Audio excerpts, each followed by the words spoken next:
Hello, True Health Seeker, and welcome to another exciting episode of the Learn True Health podcast. Oh my gosh, this was such a good interview. I'm really excited for you to hear it today. Jill is phenomenal. I'm not going to give too much away, but basically, every woman needs to listen to this, and men who are very interested in women's health. But you know what? All the advice she gives, which is incredible for women's health, it also applies to men. So just so you know, this is a wonderful podcast for everyone, even though the topic is specifically on perimenopause and menopause. These lessons are applicable to creating health at any part in our lives, but even more important, the older we get. I want to let you know about IIN. Jill and I discuss it briefly. This is one of the trainings that she took. She's a nurse and she has her master's, and she did IIN to become a health coach, the Institute for Integrative Nutrition. This is the same online school that I went to become a health coach. And then she went on to do other programs because she wanted to dive deeper specifically into hormone health and functional medicine and functional nutrition. If you are interested in deeply exploring food as medicine and emotional, mental, and physical health and balancing your life, then take IIN's course. Half the people that take it, and I think it's over 10,000 people a year take their course, half the people that take it do it for their own personal growth. And I would have done it for my own personal growth as well, but I also did it to deepen my career and my ability to do these interviews and also work with clients and help them. But I see that I would have just done it for my own personal growth. So if you want to really dive into something to get your health to the next level, emotionally and mentally and also physically, consider doing IIN. It's a wonderful year of your life. It's about 20 minutes a day, basically. So it's totally doable, even for busy people, about 20 minutes a day. You can listen to the lectures. You don't have to watch them. You can listen to them while you're driving, while you're exercising, while you're doing laundry or cooking. And you can absorb all that in wonderful information and apply it to your life. It's an entire year to transform your life. So I highly recommend checking out the Institute for Integrative Nutrition. My listeners get $1,500 off. That's a huge chunk of the tuition. And you can go to learntruehealth.com/coach. That's learntruehealth.com/coach to get a free module and see if it's right for you. You can also Google IIN and give them a call. All the people you talk to on the phone are graduates. It's been my experience. Many of their staff are graduates. I've interviewed their CEO, and I've interviewed several of their staff members. All have wonderful stories. So if you're interested in becoming a health coach, you should absolutely do IIN. But if you're not interested in becoming a health coach and you just really are focusing on your health and your family's health, IIN's also great for that. It's a wonderful way to really deepen your knowledge and apply it to your life. So check it out. Go to learntruehealth.com/coach and get your free module. See if it's right for you. See if it's something that would enrich your life. It enriched mine. That's why I love sharing it with my listeners. There's been over 100 listeners who have gone through IIN and have shared with me the amazing changes in their life. Some of them went on to become health coaches, or some of them were already in the health field and they added this like a tool to their tool belt, and others used it to help themselves and their family. So it's wonderful. And it's not only food, although they do teach 100 dietary theories and show you how to use food as medicine, but it's also learning emotional, mental, spiritual health and figuring out how to get that balance in your life so that you can increase the joy in your life, decrease the stress, and feel happy about every aspect of your life. Feel satisfied and fulfilled and passionate about every aspect of your life. So if you feel like that's missing in your life right now, then consider checking it out. It's a wonderful personal growth and health program. IIN, Google it, or go to learntruehealth.com/coach and check it out. Awesome. Thank you so much for being a listener. Thank you so much for sharing this podcast. Please share it with everyone, all your girlfriends, especially those in their 30s and beyond, 30s and 40s and beyond, because we want to do everything that Jill teaches us today right now. Even if you're in your 20s, this is going to help you. Start doing all the steps. She teaches 9 points today. And if you do these 9 points, you absolutely will see a positive shift in your hormone health and in the golden years of your life. We want to have high quality of life for the second half of our life, but we have to prepare for it now and build a strong foundation of health now. And that's what you're going to learn today in today's interview. So enjoy and have a wonderful, wonderful rest of your day. Welcome to the Learn True Health podcast. I'm your host, Ashley James. This is episode 404. I am so excited for today's guest. We have with us Jill Chmielewski. Her website is jillchmielewski.com. Don't worry, the correct spelling of that will be in the show notes of today's podcast at learntruehealth.com. Jill, I'm so excited for today's interview. You have some amazing credentials. Your focus is on helping women to prepare for menopause and to have the healthiest perimenopause possible, and really looking at that later life. I'm about to be 40, so this is like definitely on my mind. But looking at, starting in our late 30s, preparing for how to have a really healthy hormone balance for the rest of our life, and that you teach us how to do that. I know you're launching a new digital course, providing support for a whole community of women to help them with all the steps they need to achieve the healthiest hormone balance possible for the second half of their life. And I think that is brilliant. This is a topic that really, really, really needs to get out there, especially because so many doctors, when you go to them, will tell you, oh, your symptoms are normal, dry vagina, or weird PMS symptoms, or, weight gain even though you're exercising like crazy, headaches, just the list goes on, and doctors will just say, oh, that's this is normal, or that's just, here, take the pill. And they'll kind of sweep it under the rug or try to give you a drug instead of really, because they're not truly educated on how to support us in achieving optimal health. They're good at handling infections, they're good at handling emergency medicine, but they're really, really not good at helping us to achieve optimal health.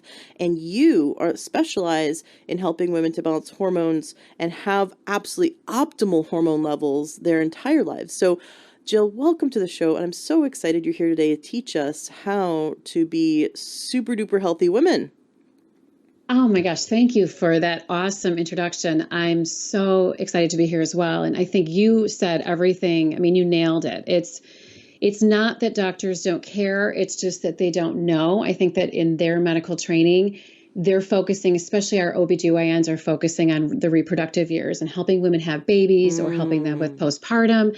But when it comes to that sort of second half, for most of us, it's probably about a third of our lives that we'll spend in perimenopause or menopause. They just don't have the education or the expertise to maybe help walk women through that period of life or prepare them for that period of life. So I think everything you said is, right on point. But even though it's like the last third of our life, and you know what, if we ate super healthy, we have the genetic potential to live to be 120. So it could be like more than half. But think about it. I love that your message and your approach is to prepare in our 30s for, things like the foundations of health, the eating healthy, making sure we are fully nutrified, making sure we're checking in on our emotional and mental health, getting enough sleep. Like just these everyday little tiny things will prepare us for better health in the second half of our life. And in our 30s is when we tend to really throw our body under the bus and not listen to the symptoms of our body and just self-medicate with caffeine and alcohol and over-the-counter medication because we want to go. And we're robbing ourselves of the quality of life in the second half of our life by neglecting ourselves now. And so I love that your message is there's lots we can do now, even if we're in our 20s and 30s and 40s, there's lots we can do now to ensure that we have amazing hormone health later on. Yeah, that's so true. And that's something that I don't think, even as a nurse, and I've been a nurse for almost 27 years, and I've, worked primarily in women's health. And, this notion that we can do something to actually help support our hormones, really never came up in any of my training until I went into the functional medicine realm.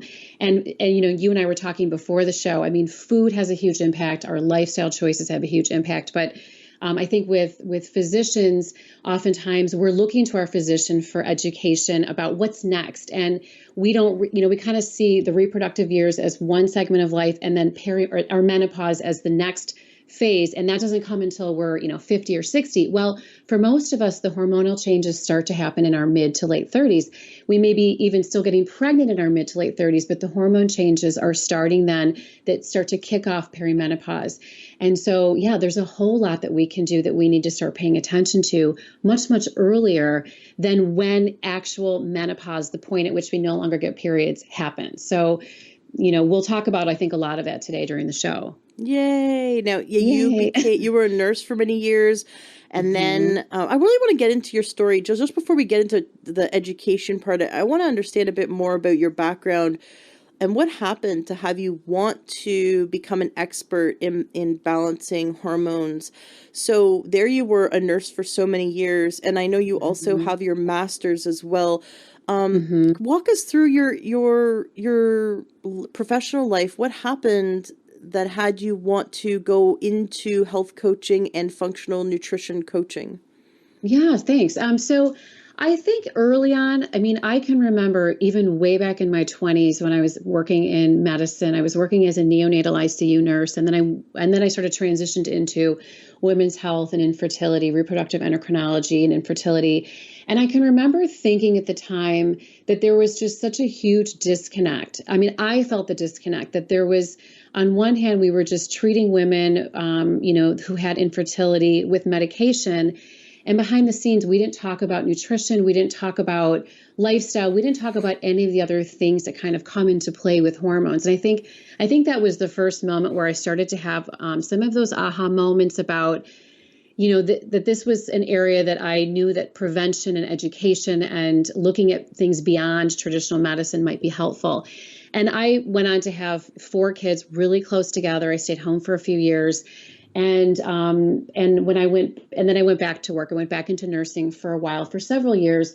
And what really kicked me off into going into this realm, sort of alternative medicine or integrative medicine, is my oldest daughter, who's now going to be 20 this year, struggled her whole life with asthma and allergies and digestive issues. And when I was pursuing conventional medicine physicians to get some help for her, it wasn't that they didn't want to help her. I think they didn't know how to help her. They ran a test for celiac disease and said, well, she doesn't have celiac. So, kind of like sent us on our way. She has digestive issues. We'll just kind of send you on your way. And so I think the mama bear in me started doing some research, and it sort of opened Pandora's box where I knew I needed to know more and learn more to help her. And once I did and was able to help her, I started wanting to get deeper and deeper into integrative medicine. And so I started, actually took my training to a formal venue. And so I went back to school and I went to the Institute for Integrative Nutrition. And when I was there, I would say it's about halfway through my training there, I had a lecture by Dr. Robin Burrs, and I don't know if you know her, but she's a functional medicine practitioner. She's the founder of Parsley Health, which is an amazing medical practice. And she was the one that really connected the dots for me in terms of what functional medicine was, which is, I know you've had guests on your podcast before that have talked about functional medicine, but for listeners that don't know, it's really just looking at the root cause of symptoms as opposed to just treating symptom by symptom. It's sort of looking at like what is really causing symptoms in the body. And so she turned me on to functional medicine, and I started down that path and sort of couldn't get enough. And I think just by default, because I was working with clients and I tended to attract women as clients, I started to see over and over and over again that when I was doing their intakes and we would sit and talk through symptoms and health histories, hormones were really at the core of the bulk of their problems and symptoms. And most of these women happen to be in, that 35, 40, 45, 50, kind of that perimenopausal, menopausal range. And I started to really, just get really excited about the fact that, wow, just addressing hormone issues would make these symptoms go away. And so, I've sort of started to, I want to say, kind of put myself in that hormone specialist bucket. But it's something that I just love. And I think that physicians don't always see the connection when women are being seen. They're often looking at symptoms in a different way rather than looking at how, a deficiency in one hormone can affect all different systems in the body. And so for me, it just sort of, I think when I talk about hormones or think about hormones, for me, it sort of brings everything together, and you can see how hormones work so deeply in the body. And so this is where I feel I work with clients, and I think that this is where I'll probably hang my hat, is really in the hormone world. So you went to IIN. I went to IIN. I know you went to yeah, IIN. That's awesome. Yeah, so that was your first. Now you've done other you have other training that you've taken since IIN. I think IIN is a wonderful school to, like, as a launching pad for people who want to become health coaches. I feel like it's the first thing people should do, and then go specialize in something, you know, and so I love that that's what you did. So halfway through the first 6 months of IIN, and like halfway through it, that's when you saw this lecture. Was it a lecture in IIN, or was it something you stumbled upon? It was in IIN. I don't know if you remembered. You probably had the same lecture. I think it's Dr. Robin Berzin, and I think there were multiple practitioners at IIN who presented, who talked about functional medicine. But for some reason, something about her, and maybe because she had been more of a mainstream physician first, I think I don't know, everything she talked about really resonated. All of a sudden I was like, oh my gosh, it was like all the stars aligned. And I feel like the last, 20 plus years of conventional medicine all made sense, or just the body, it all came together, Yes. Yeah. I feel like when I did IIN, that's what happened to me too. So much stuff, some of these separate pieces in my mind just came together and started making sense in a whole new way. It was really cool that I jumped into IIN because of an interview I did. It was within the first few months of launching the podcast. I was interviewing a health coach, and it's so funny because I'd never really heard of a health coaches. And I'm like, who is this guy? He wants to be on the show. He calls himself a health coach. And I thought that was so hokey. I thought this was like something made up, like you just call yourself a health coach. And he was great. It was a really, really good interview. And then I said, well, how did you become one? Like during the interview, I said, how do you become one? And he started talking about IIN. And by the end of it, after we got off Skype, I called up IIN. I went to the website. I was really impressed by all the teachers that they listed. And then I called them. And after talking to my husband, he's like, go for it. I signed up that same day. I was like, dang, right? I signed up that same day. And I immediately jumped in and started watching the foundation, like the pre-course that they give you. And I was bawling my eyes out. I felt so inspired. And every single video, I felt like I had found my people. I felt like, oh my gosh, I belong. This is so great. And so it pulled together a lot of pieces for me. And what's really neat is during it, because you every week you want to try a different diet, because you're learning about all these different diets. Food is medicine. Yes. But during it, my husband was listening kind of in the background. And he chose to go 100% whole food, plant-based, vegan. He was a carnivore. He would only eat meat pretty much. And somewhere during my journey through IIN, he said to me, I'm no longer eating meat. Oh my gosh. So our lives have really changed. And that was 2 years ago. And so our lives have really changed since IIN. And I've interviewed a lot of people, a lot of the lecturers. So I'm going to have to get Robin on the show now that you say that. Yeah, she's wonderful. Oh my gosh, she's wonderful. So there you were. You watched Robin, and all the pieces came together for you. And then you went on to take some more courses in functional medicine or functional nutrition specifically. Can you tell us a little bit about that? Yeah. So it's funny, and this probably resonates with you having gone through IIN. It's, once sort of this other side of the world and the side of learning and of the body and all of these things, you just want to know more. I mean, it's almost like, right? You can't stop. But I think a lot of health coaches would say it's almost hard to put the brakes on learning, even though it's so fun to be a lifelong learner. Sometimes you just want to stop and digest and sit with it for a little while. But I think at the point I was at, I was so excited about what I had learned with IIN that I went on to. Do you know Andrea Nakayama? I can never say her name Gosh, quite that right. sounds really familiar. Yeah. So she has a functional nutrition program, and I did her program almost right after IAN, and I really enjoyed it. I think it was very nutrition focused, definitely very obviously a lot of biology, physiology, all of that stuff. But I had heard about the School of Applied Functional Medicine somewhere in the midst of all this, and so I took just like a sort of like IAN, a little sample class at the School of Applied Functional Medicine, and that's where I felt like, okay, this is it. Because I think having been a nurse for as long as I have been, I have a pretty, I've been in the medical world for a long time. So I wanted a deeper understanding where I think there are people that take these courses who do not have a medical background, but it would be difficult. It's a really big learning curve if you don't have a medical background. Right. Whereas IAN, you don't need a medical background at all. Yeah. But when you get into functional nutrition, definitely you want a medical background.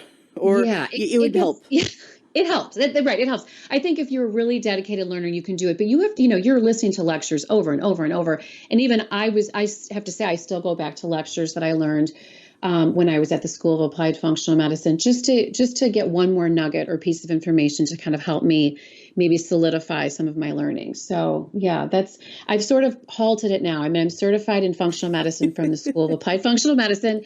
And now I'm just taking it and really, I do some hormone, I definitely have done some specialty hormone courses there.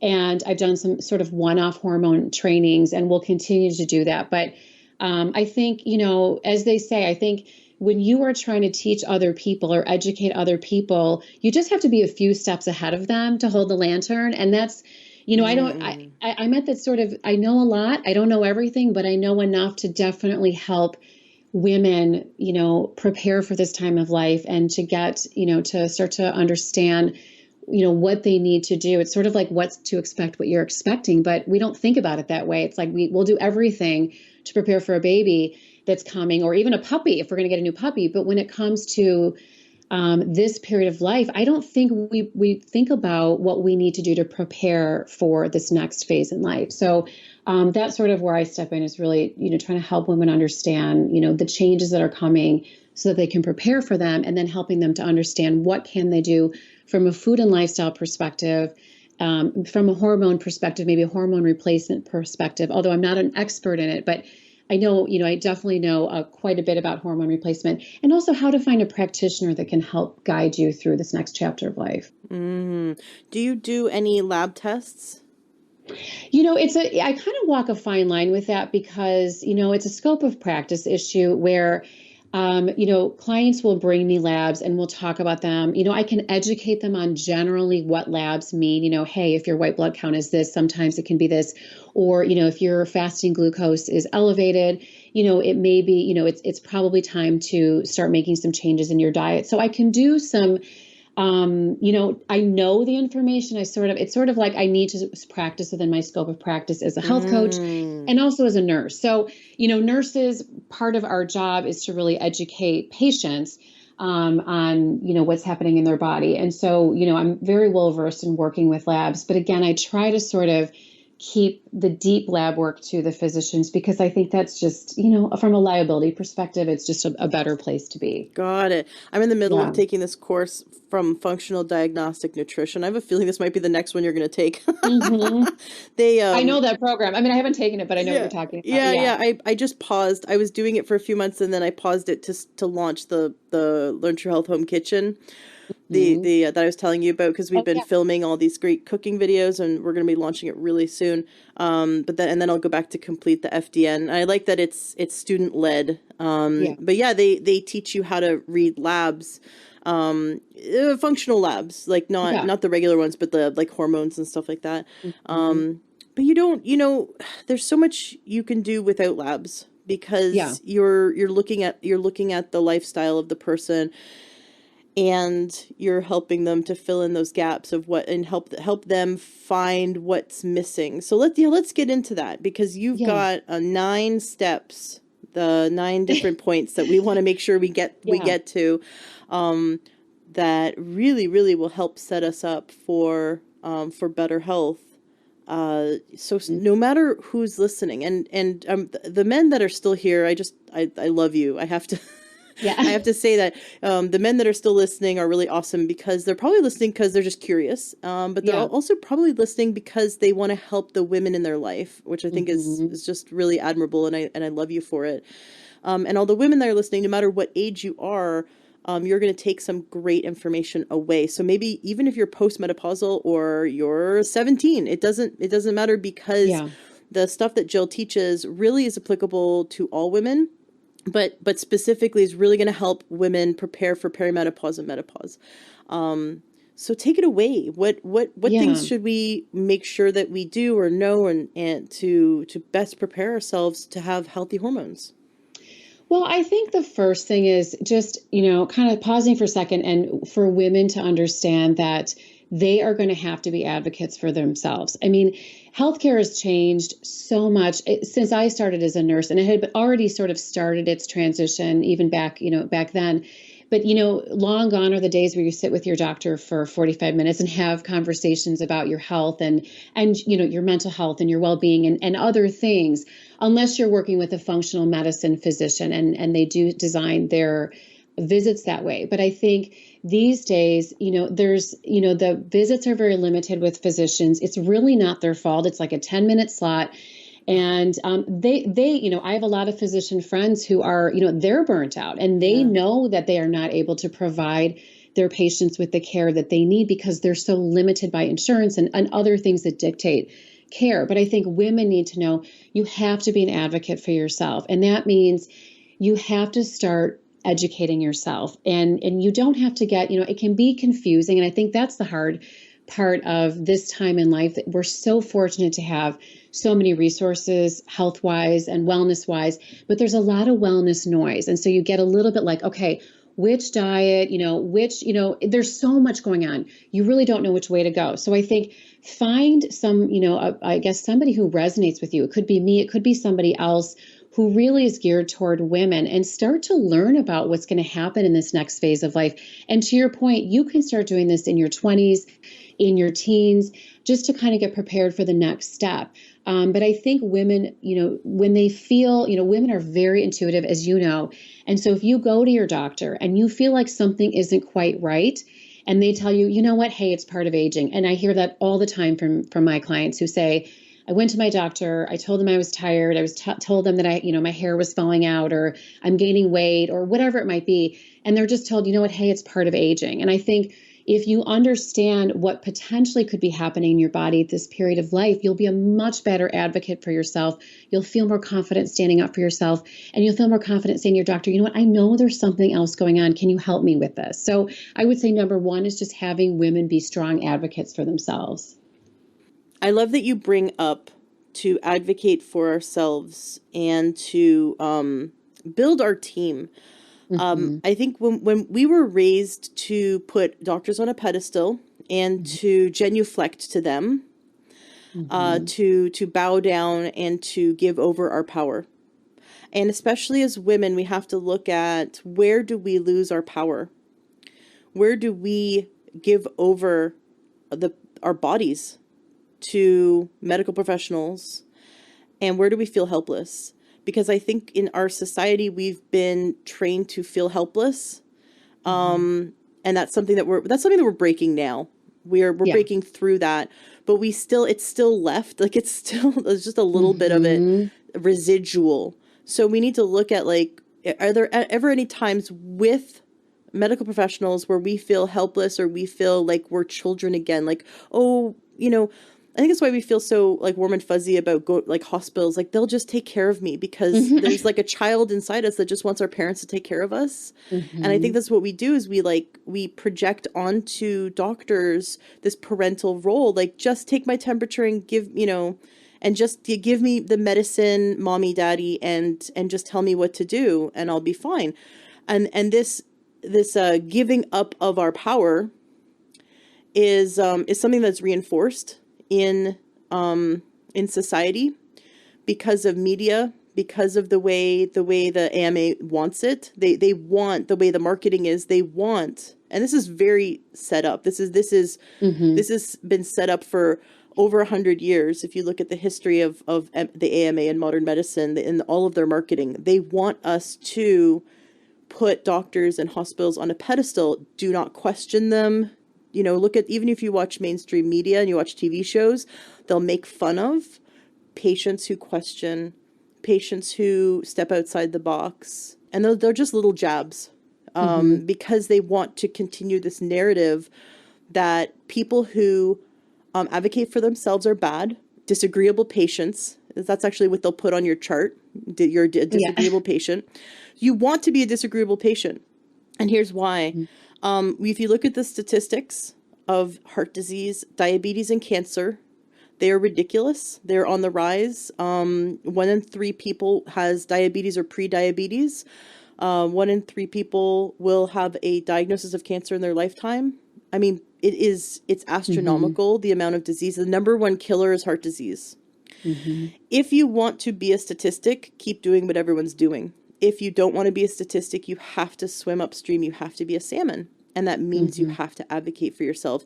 And that doesn't mean we have to be rude, because I think that we're really afraid as women to be, there's a B word. Yes. We're afraid of that. And that's society. That's the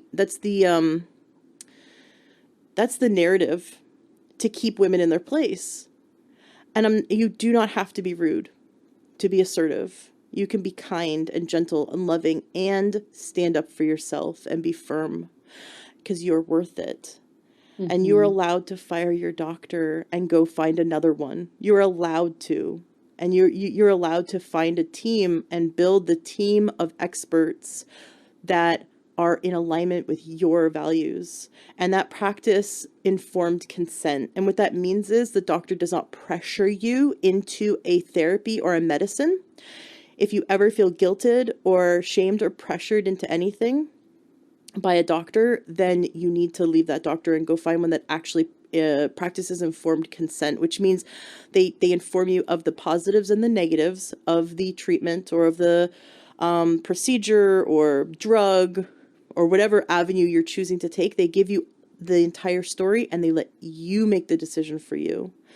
And building a team of holistic health professionals and your MD, the whole team together, and your OBGYN, building the team that empowers you and that they get that they're not on a pedestal, then you are you're empowered the entire time. And then that way you'll also be informed the entire time, because you can go to them and ask them questions and get them to inform you. And you can bring information to them that you hear on podcasts or books or read, studies and things like that.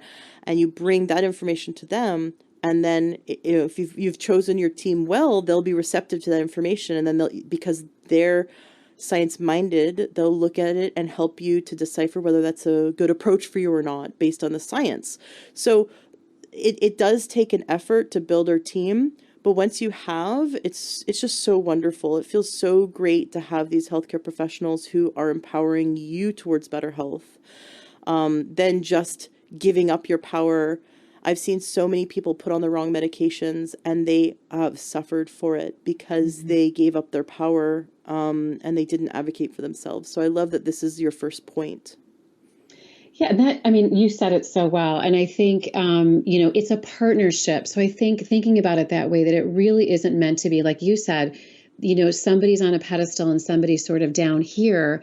We're equal, trying to, the goal at the end of the day is always that this person, can be healthier and can, be their best self. And if you have a physician who is open and willing, they're going to work with you in partnership, as opposed to trying to strong arm you or tell you what to do. So I couldn't have said it better myself. I think that was great. Awesome. Well, I love it's your first step. So now step number 2. Okay. So step number 2 is probably the one that I think women are the most resistant to, and that is lifestyle. And I kind of will bucket lifestyle, food, all of that stuff kind of into one. I think that women have this very unrealistic expectation that we can, skimp on sleep, we can eat crappy food, we're going to keep, exposing ourselves to toxins, we're going to overschedule ourselves, we're going to be, 24/7 on our devices, we're going to eat, in our minivans on the go, we're going to be stressed all the time. And at the same time, we're going to be thin, we're going to have great sex, we're going to have beautiful hair, we're going to have great relationships. We're going to have this really smooth transition into perimenopause and menopause, and everything's going to be great. you can't have both. And I think you were talking earlier about kind of that, giving somebody a pill to fix something, that we're looking, a lot of times women are saying, what pill can I take for something? And I think this is where lifestyle comes into play deeply, because hormones, even if you give someone, let's say, hormone replacement or something that may help to boost hormones, at the end of the day, biochemically in the body is always trying to find a balance in hormones. So it's going to shift hormones in the direction that it thinks it should go, regardless of what you give somebody. So, sugar causes women oftentimes to make more testosterone. So, different things that we do from a food and lifestyle perspective are going to shift our hormones in different ways. So we can't just take a pill. We can't just take supplements. We can't just say, I'm going to ignore the natural rhythm of my body. And just, especially at this point in life. And I think this is really that key point in life where everything comes to a head. If you've been ignoring these signs and symptoms along the way, and women often say to me, well, I just didn't really pay attention. And the thing is, if you were to stop and listen, our body is constantly communicating with us, and it's constantly, sort of tapping us on the shoulder, giving us like little whispers, like maybe not saying it outright, but it is telling us in different forms. Like when we gain weight and we've changed nothing else, that's telling us that something is happening in the body. When we're fatigued, that's telling us that something needs attention. If our hair is falling out, if we have really irregular periods, if we have really cloudy periods, heavy periods, terrible PMS, whatever it may be, that's a sign that something is happening. And that's how our body communicates with us. And it's trying to say, hey, listen, I need help. And if we keep ignoring it, which is what women often do. And I think you said that in sort of your opening remarks, that we're just, we're running around and we just kind of ignore ourselves. We put everybody else first. The kids come first, the kids' schedules. We'll sign the kids up for a million different things, but we won't take time for ourselves. We won't pay attention to our symptoms. We won't, actually we don't have time for those lifestyle changes. And unfortunately, we're going to have to make time for those lifestyle changes if we want to feel good in perimenopause and menopause. It's truly a must. I mean, there's no way to actually make it through perimenopause and menopause unscathed, to the other side and feel good and actually remain with our health intact without making some lifestyle changes. So that's a big one. And I'm sure that's probably a hard one for maybe your listeners to hear, but it's something I think perimenopause is a 5 to 15 year transition. And I think that's nature's way of giving us a very generous window of time to kind of get our act together, slow it down, start to really think about what we need to prepare for this next phase in life. Yeah, what we need versus what we want. I want to stay up late, but what I need is to go to bed. Exactly. You said and we all sleep. do it, right? We all do it at certain times. We just have to not do it daily. Totally. Yeah. Totally. Like, you know what? The binging Netflix or Hulu, like, keep it to once a month or something. Keep it, the staying up till 2 a.m, maybe keep it to like, limit that. I think it's really easy to put the kids to bed and then be like, oh, now it's me time. I see, and I'm totally guilty of it, but I see so many of my mom friends, up at midnight because this is the time when it's like the house is quiet, we can do things, or just stay awake not doing anything but just have fun. And I know that on the days that I go to bed, even with my son, if we go to bed early, even go to bed like at 9 or at 7, like if we go to bed really early, we are so much more productive and then so much happier the next day. And I think that when we tend to stay up late and binge TV or whatever, that's that shows that there's and I'm talking totally from personal experience, that shows that we feel like there's a deficiency in joy in our life, or, you know what I mean? Because I think what I do is I go, oh, this is my me time, or I'm going to have some fun now. And, or I'll stay up like I did last night. I stayed up working on this membership site that we're launching really soon. And I'm just, it's temporary because we're going to get it launched, and then I don't have to stay up really late working on it. I'll be able to work on it on normal business hours. So there's times when we do it, but just this idea in my head, I had to figure out, why am I staying up late every night? I had to ask myself this, like, why is it that I'm not going to bed at 9 or 10? Like, that's when we really want to be asleep by 10. They show that that's like, if you can be asleep by 10, you get the most amount of healing done. That the lungs, I think it's like between 10 and 1 or 10 in Yeah. midnight, or the lungs heal, and then other parts of the body are healing, and the brain really needs to go through 2 full sleep cycles. And if we Hmm. go to bed at like midnight, we're not getting those 2 sleep cycles. And I don't set an alarm clock anymore because my son is our alarm clock. So I don't get to sleep in, so a lot of families Yeah. don't get to sleep in. So really, if you go to bed early, and I did this with one of my clients who would stay up late, working on her business after she put the kids to bed, and then be exhausted the next day. And then it was really hard for her to make healthy choices or have enough energy to cook Hmm. healthy food. And it compounded, and it all Hmm. started with making one change. And I said, what if you went to bed with your kids, and then because obviously as adults we'll wake up before the kids, and then you did all this work, all the busy work, like the emails and stuff you were going to do late at night, you do them at 5 in the morning with your tea or your coffee in the morning when you're waking up. And she did that one change, and it was like it was the domino effect that put everything in place in her life. She Yeah. had more energy, she had more mental clarity, she actually began to lose weight, and of course inflammation. She lost all that brain fog. She found that she was more productive in the morning. Like all the work that would take her like 2 hours to do at night actually took over half an hour in the morning, because she was fresh. And so Hmm. there's so much to say about when you say that changing your lifestyle, like just these little changes. Like what if you went to bed like 2 hours earlier and did everything you wanted to do? It just rearranged it, and really put your sleep as priority. What if you just did this one change this month and just made sleep your priority? And then you could see what's the ripple effect for the rest of your life. Because if you have the energy, then you might eat a little bit better, then you might exercise a little bit more, then you might be a little happier, and it can just compound from there. So I think that just saying something as simple as making sleep a priority, step one, is so great. Yes. And then, like you said, not eat crap food. But you know what? When we're tired, it's really hard. It's Hmm. harder, I should say. It's harder to make better health food choices when we're walking zombies. So Yes. I really do think it starts with the sleep. And then after you've got sleep under control, then it's the eating healthier. And then you said, limit exposure to toxins. And then don't Hmm. overschedule yourself. So ask yourself, what do you need instead of what do you want? Hmm. And then don't stay connected 24/7. Put the phone down and go for a walk in the forest with your kids, and get, do that on a regular basis, like get Yeah. disconnected. So I love that you talked about that, because that chronic stress isn't an emotion. Hmm. That chronic stress we're putting on our body, we don't feel it as an emotion, but we'll feel it when our body is at its breaking point. So we, Yeah. we have to address the stressors, knowing that we actually don't feel it. We don't feel it necessarily, but you know what we do? We do feel it when it's gone. Like when you're on vacation, you're like, oh my gosh, this is so amazing. Like you just feel so Hmm. good.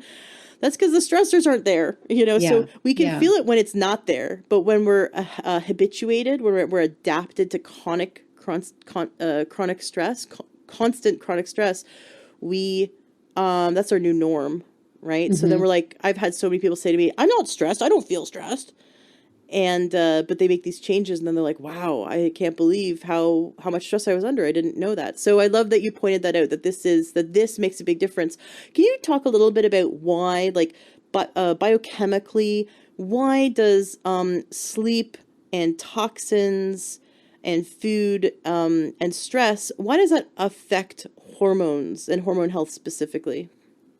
Well, when, sleep, I mean, I love that you brought up sleep as that kind of first step, because typically when I work with clients, that's always the first step. And I should say too that, it can take, there's no commitment. I think sometimes when you say to somebody lifestyle is something, we need to kind of work at lifestyle, they get like, oh my gosh, she's going to ask me to make a million changes at once. And I think, like you said, slow, simple changes are really the best way to start, because they sort of beget themselves. You start one and then you do the other. I think Mm. sleep is I think one of the number one factors, because sleep is when we do our critical metabolic waste cleanup of the day.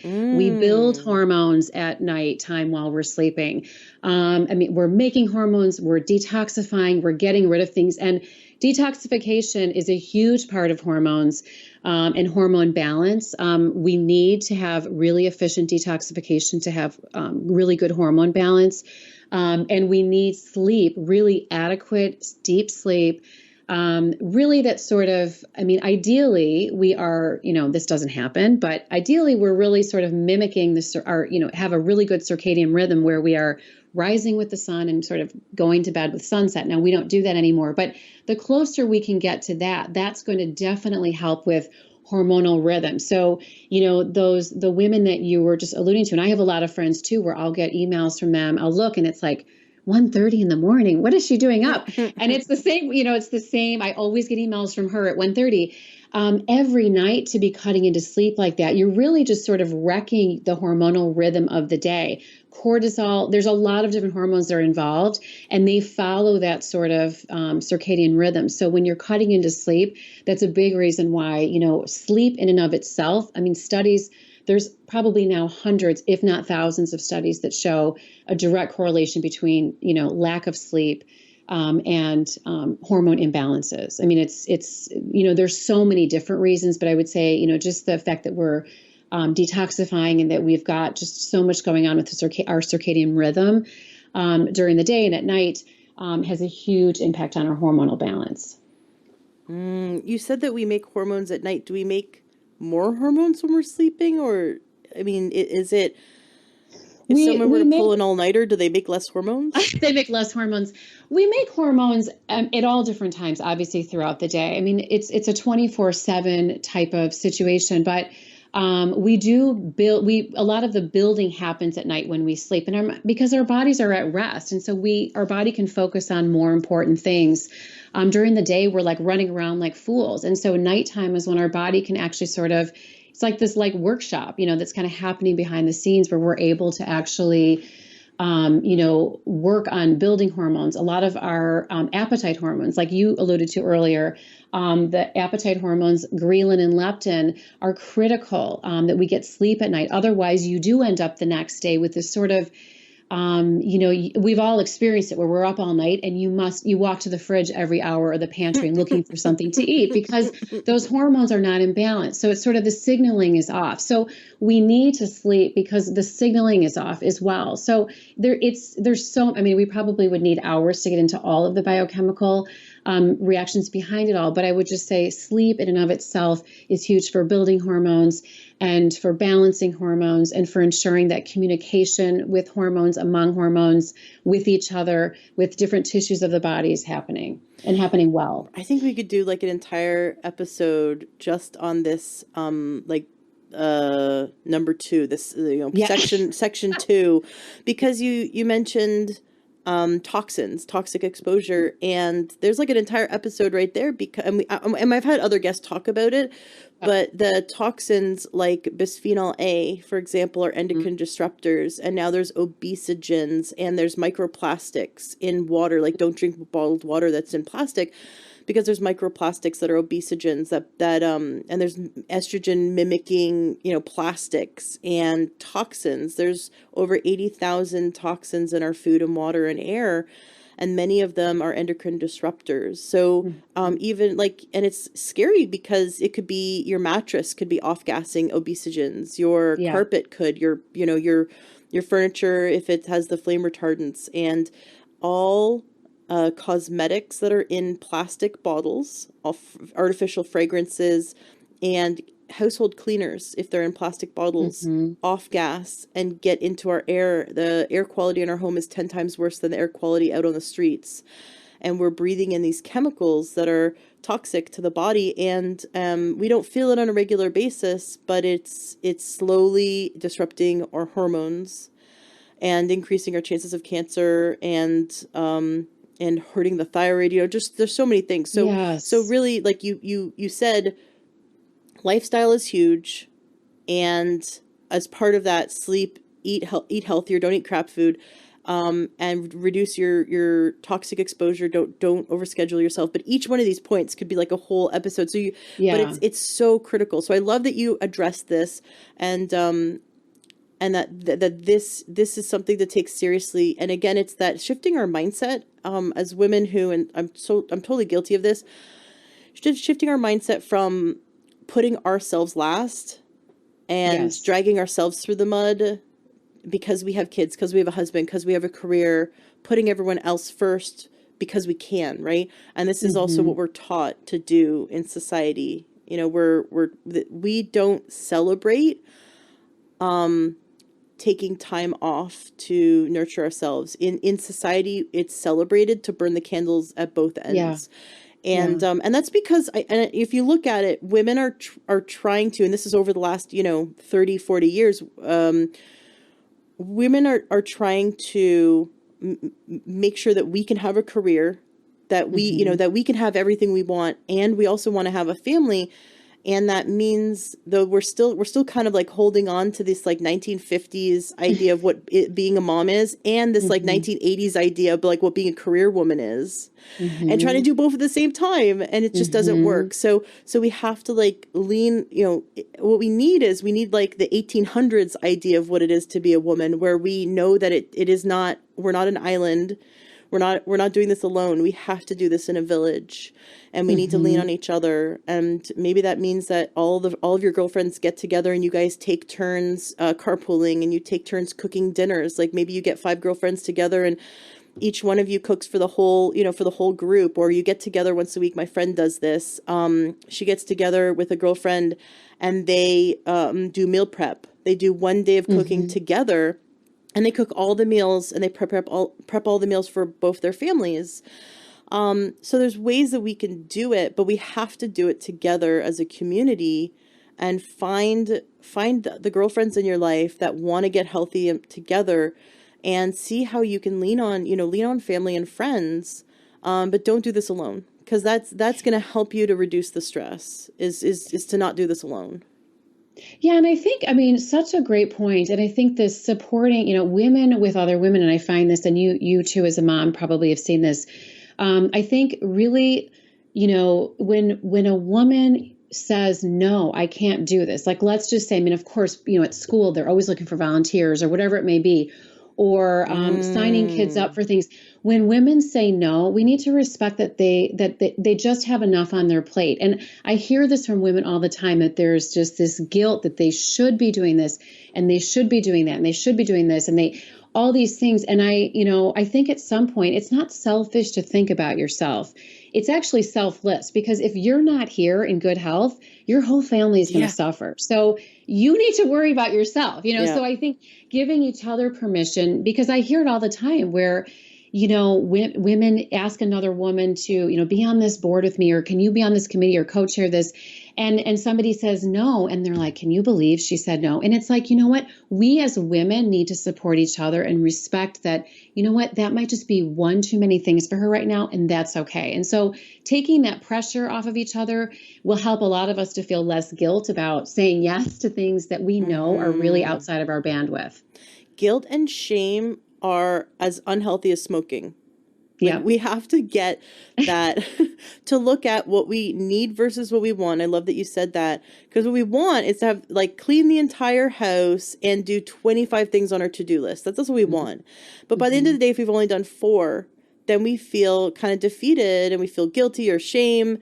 And that is like, we just sat down and started smoking cigarettes. Like, it's shame and guilt are really unhealthy. Yeah. And they actually will hurt our hormones. Can you explain why being in stress mode and guilt and shame, these are emotions. They're not tangible. They're not like, this is a desk, this is real.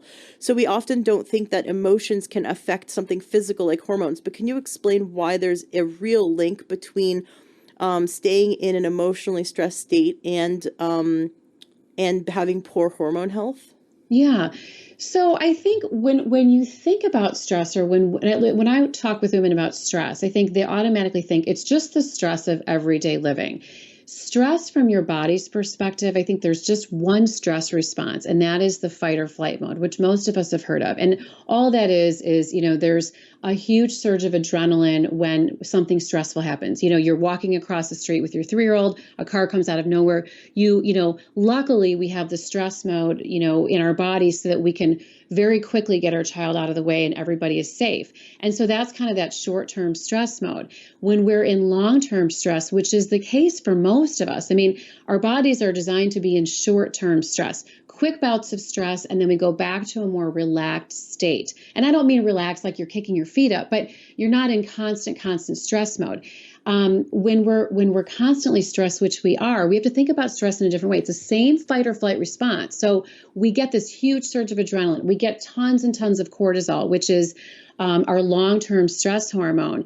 And cortisol affects all of the other hormones of our body. It affects progesterone, which is one of the hormones we make when we ovulate. It affects estrogen. It affects our thyroid hormone.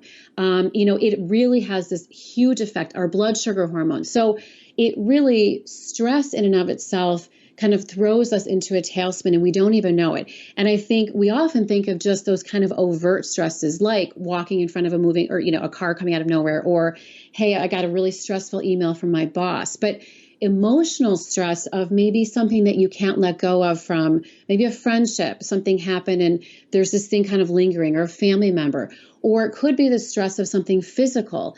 Maybe you have a food sensitivity, or you and I were talking about dairy before the show. Maybe dairy in your body creates an immune response, an inflammatory response in the body. That's actually stressful in the body and will also produce the stress response. So there's a multitude of things that are constantly producing the stress response in our body. And every time we release these stress hormones, it's like a domino effect. I mean, I think of it as like, if you think of like a symphony playing beautifully together, all of these different instruments, if one plays out of tune, it kind of ruins the whole piece. That's how hormones work. If cortisol is up all the time, the rest of the hormones are going to be all over the place and they're going to be out of whack and out of balance. That's why when we're working with women, when I work with women to help balance hormones, we can't ignore stress or sleep. But stress is such a big factor because it is literally has a domino effect on every other hormone in our body. So we have to address that. Love it. And it starts by doing little things. I think we could get stressed out about stress. Yeah, we could.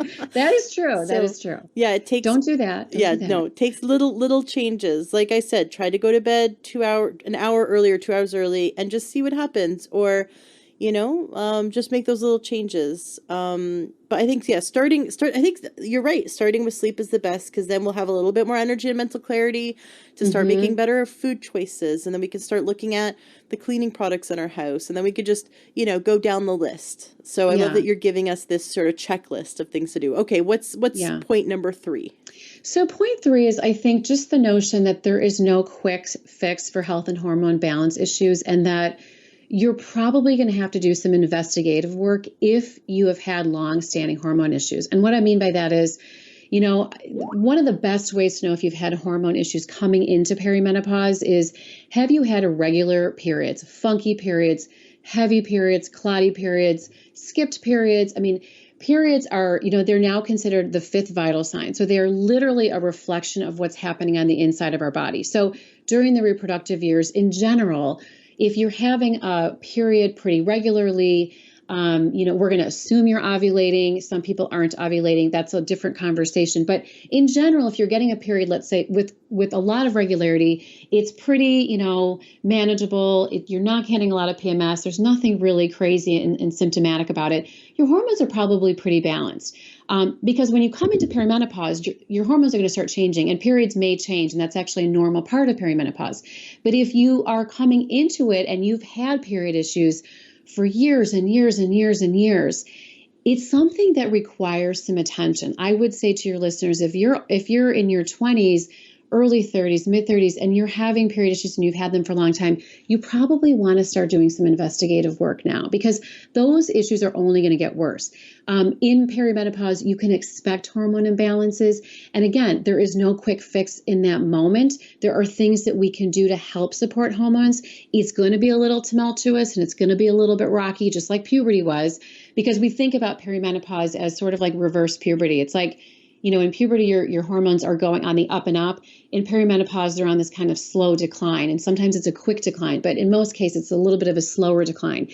But I think this is that period in life where you're going to want to sort of, investigate anything that has been going on, understand that there are no quick fixes, and that once you'll want to probably, I think this is where building your team, even before you hit perimenopause, is really important, because you want to address things that are happening now so they don't get worse in perimenopause.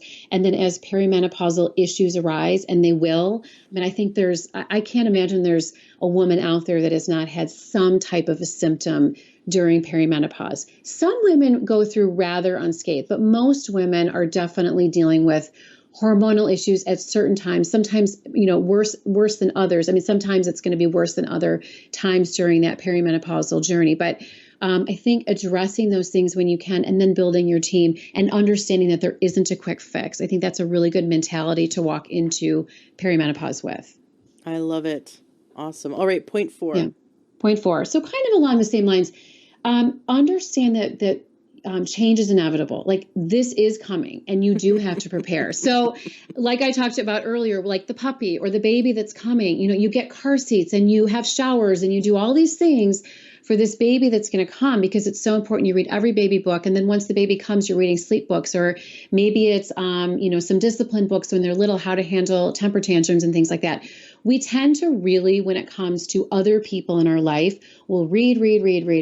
Or if somebody is sick in our life, we'll help investigate and see, Google anything we can about whatever diagnosis they just got. But when it comes to perimenopause, we don't prepare. It's back to that whole notion that everyone else comes first and we come last. And I think part of it is the inherent nature of the fact that we really didn't even have, I don't know when the word perimenopause sort of came to be, but I think traditionally, at least when I was growing up and going through nursing school even, there was the reproductive years and then there was menopause, and there wasn't perimenopause. So part of the issue is that I don't think women understand that there's this period of time. It's not like you're a reproductive age woman and all of a sudden one day you're menopausal and hormones drop off.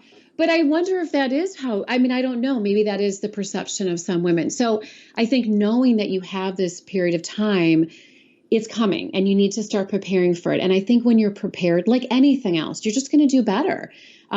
Because one of the symptoms that comes up a lot, I've had clients that will just be in panic mode about irregular periods. All of a sudden I had really regular periods, and then they're irregular now. And they tell their doctor, and their doctor sends them for, a vaginal ultrasound and then a biopsy, and then they put them on the birth control pill and all these things. And actually irregular periods during perimenopause is normal. It's a sign of hormones changing. So I think if we can take some of the panic out of the things that are coming and understand that some of these things are normal. Yes, you want to, investigate if something seems like it's really out of whack, but like irregular periods, for instance, that is something we would expect in perimenopause. And if you know that, you can prepare. And so when that starts to happen, you're not freaking out and feeling like you need to, have these really, crazy tests done and all these other things. So I would say preparation is probably your next one. I like that you bring that up, that it's a window, because you mentioned, when we prepare for a baby, we're having a baby shower, and I would just imagine having this like menopause shower or perimenopause shower. Like, what if we celebrated it? Like, I got the news from the doctor. All right, I'm gonna have a party with my girlfriends because I'm in perimenopause. But it's a slow transition. Your body is slowly transitioning over. When I was younger, back in the 90s, Oprah did. I guess she was going through menopause. I remember that. Yeah. And that was unheard of, to talk about menopause on TV. It was something that was shameful, that you whispered behind closed doors. It wasn't, it was not celebrated. and she brought it out into the open. I mean, she exposed a lot of stuff, hoarding, rape, incest, abuse. Like, she exposed so much that's in our culture as women, and we felt ashamed to talk about it. And I love that. I love that she brought she brought menopause out into the open. I really feel that she single-handedly brought it out into the open, like got us out of the dark ages and made it so we could freaking discuss it, and not be some like this point of shame, and that it is something that we can actually celebrate. And when we look at ancient cultures, because I've studied ancient cultures and ancient religion, before Christianity, and I'm not bashing any religion at all. It's just looking at the history. But before, like the Crusades, before Christianity, women in many cultures were I don't want to say rulers, but they were older women.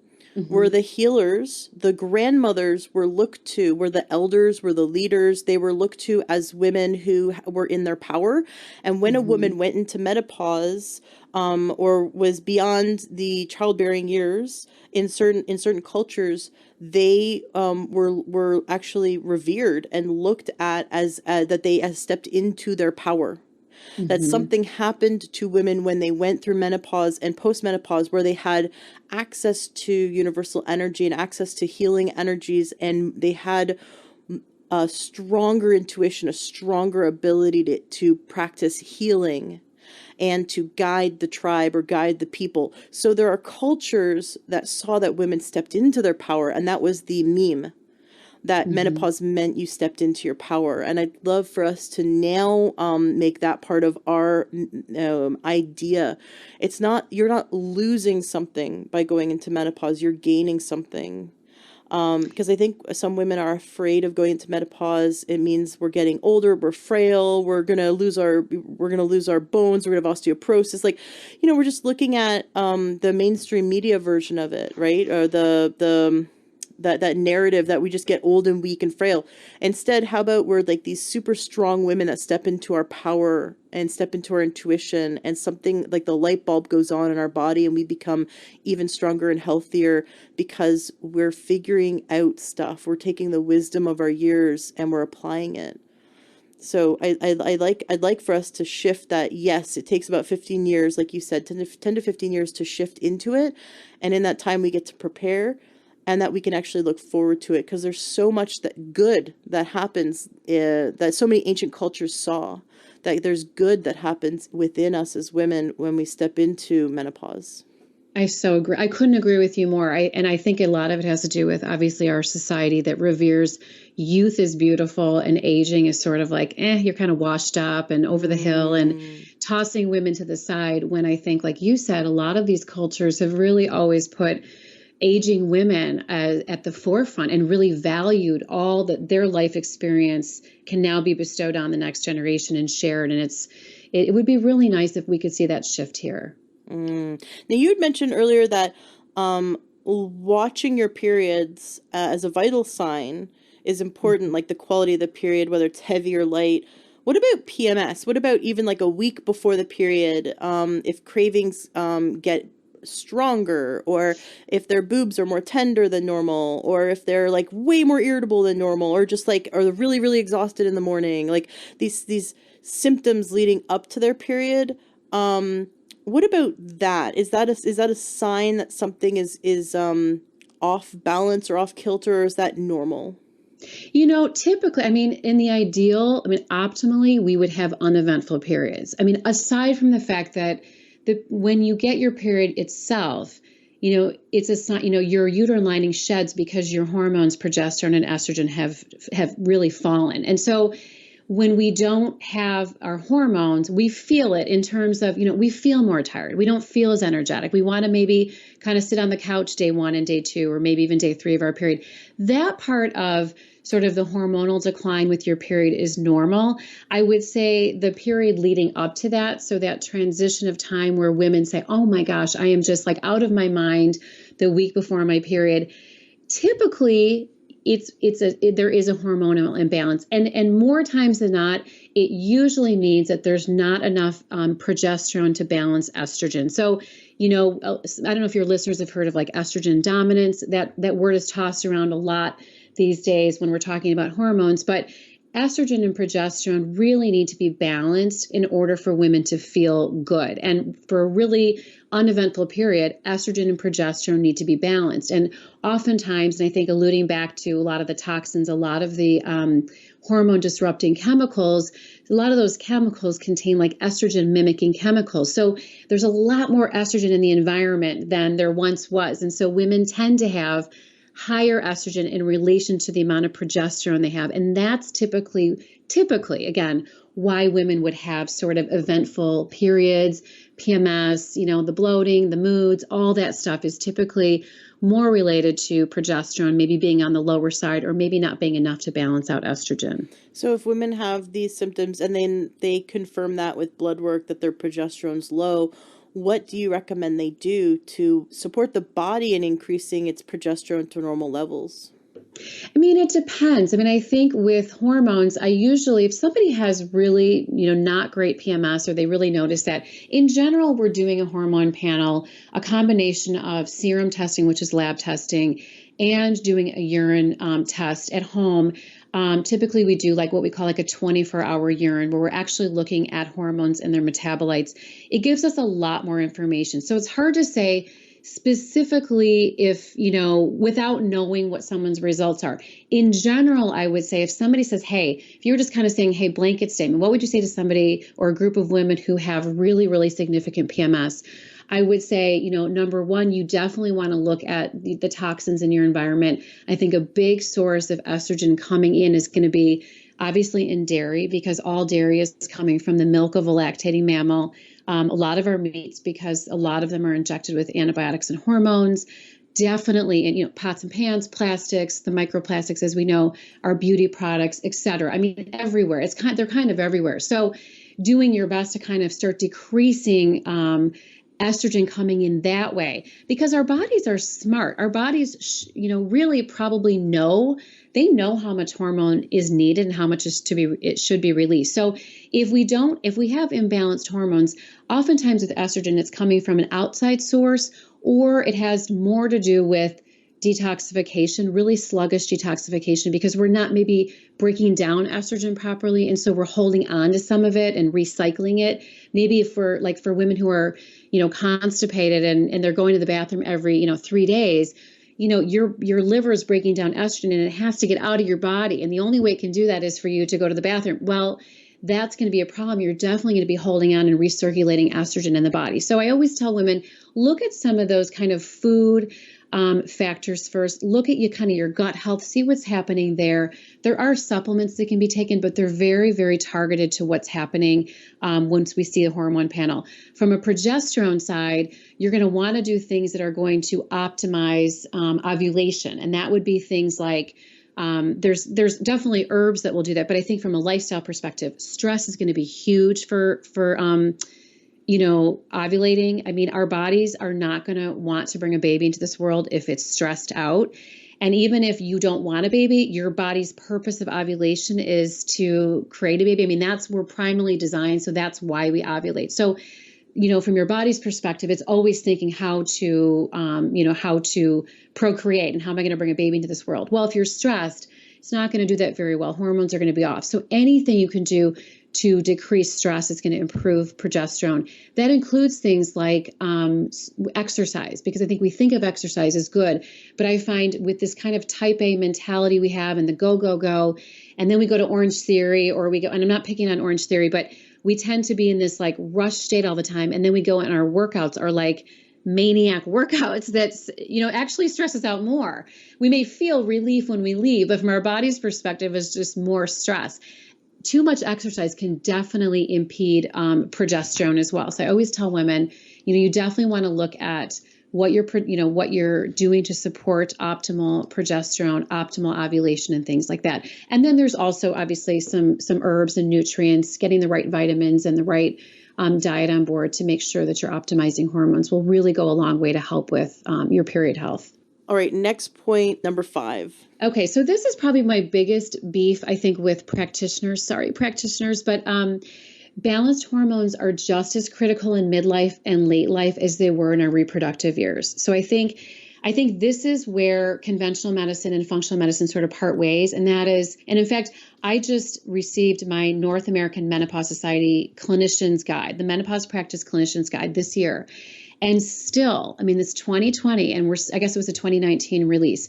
They're still talking about the advice to clinicians, conventional clinicians is hormone therapy is just for symptom relief during perimenopause and not to be considered. Essentially, we really don't need it later in life. And I think, and we don't have to get into the hormone replacement, discussion today. But what I guess the point is, hormones are needed in every cell of the body. I mean, I think it's sort of absurd to think that we only need hormones for making babies.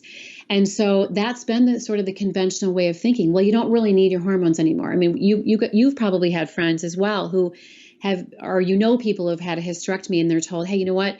It's fine. Just take it out. You don't need it anyway. Well, that's absurd. That's absolutely absurd. You're like castrating someone when you take their ovaries out. So it's that same notion that these hormones, we have hormones work with receptors. And so it's sort of like a lock and key type of system. So within our body, hormones swim in our bloodstream to different receptors and they kind of wiggle into a receptor. And then that causes an action to happen in the body, whether that is, maybe it's swimming into a uterine lining receptor and it's building the uterine lining. Maybe it's estrogen that's gone there to build the uterine lining, or maybe it's swimming up to the breast and it's growing breast cells, or to the brain and it's helping the brain to think more clearly. I mean, we have hormone receptors all over our body from head to toe, from our brain, to our heart, to our skin, to our vagina, to our urinary tract, our blood vessels. I mean, they are our bones everywhere. So the notion that once we hit this phase of life, we no longer need hormones. So we're just kind of ignore people that are having hormone imbalances is really insane when you think about the systemic effects that hormones have on the body. And we know from looking at hormones that having balanced hormones, they systemically protect our brain, our heart, our bones, our bladder, our skin, our gut, and I mean, so much more in our body. So keeping that in mind, it's not just about making babies. You knew that, didn't you? Well, I love that you're saying this because when we want to live as long as possible, as healthfully as possible, we want the golden years to be super healthy, right? Like just as healthy as we were when we were 30. When I lived in Las Vegas with my husband back in 2009-ish, I had this functional doctor. She's awesome. She was in her 70s and she did not look like she was in her 70s. She's the doctor who diagnosed me with chronic adrenal fatigue. I had been feeling so guilty and so shame, like I felt so much shame for how exhausted I was, and I thought I was just lazy. Because if you looked at me, you'd think I was lazy, but my adrenal fatigue was so bad. And she did I did the saliva test with her where you spit in a tube all day long, different tubes, and then they send it off to the lab. And she had been in the Olympics twice, in the Winter Olympics. She had been in the Winter Olympics twice. And she said the only time I've ever seen cortisol levels this low was right after I finished the Olympics. Wow. And she said, you are walking dead. She said the highest and she showed me the chart. She usually the graph where she goes, normally it's supposed to like start really high in the day and like go down. I would start the day lower than when people are sleeping. My cortisol at the beginning of the day was lower than people are sleeping, and it would just sort of creep up and then just barely creep up to like what you would have as normal levels at the most tired part of your day was my maximum amount of energy, basically. And she showed me that, and she goes, no wonder you actually have some energy and some mental clarity by like 6 p.m. And then it's hard for you to sleep at night because your body is just struggling all day long to make some cortisol, and you finally have some at night. And but I was really messed up, and she was the first one to like show me and affirm that you're not lazy, your hormones are way out of balance. And what I loved about learning from her is that she became this example of health to me. She was like mid 70s. She would she did like Ironmans in the desert. She would do triathlons in 115-degree heat. She looked absolutely amazing, and she did not prescribe to the idea that when we're older we need to be frail. She's in her 80s now, and she just moved to Illinois to start a ranch. And she's not ever going to stop. Like she's super healthy. We're friends on Facebook, still still connected. And she just she believes that food is medicine, and takes supplements when needed to fill in the gaps of, nutrition, like minerals. And you use your body in a way that that builds health. And so having an example, I think it's really good to find an older woman who's in their 70s or 80s that is an example of prime health, and then just model that and look at her and go, like, help you shift your belief system that you can be active and healthy, and you're not catching the flu, not at risk of dying of influenza because you're a senior, like not a risk of having your hip break, because but really that's just shift our belief system. Like look in your mind and go, what do I look like in my mind's eye? What is my belief system about being 85 years old? And if you see yourself in like a home in a wheelchair, like that, things need to change. Like if that's your belief system, if that's sort of this carrot you've dangled out in front of you, like you want to be imagining yourself running marathons at age 99, because there are women out there, like go on YouTube and look up, 100-year-old woman running marathons. There are women that do that.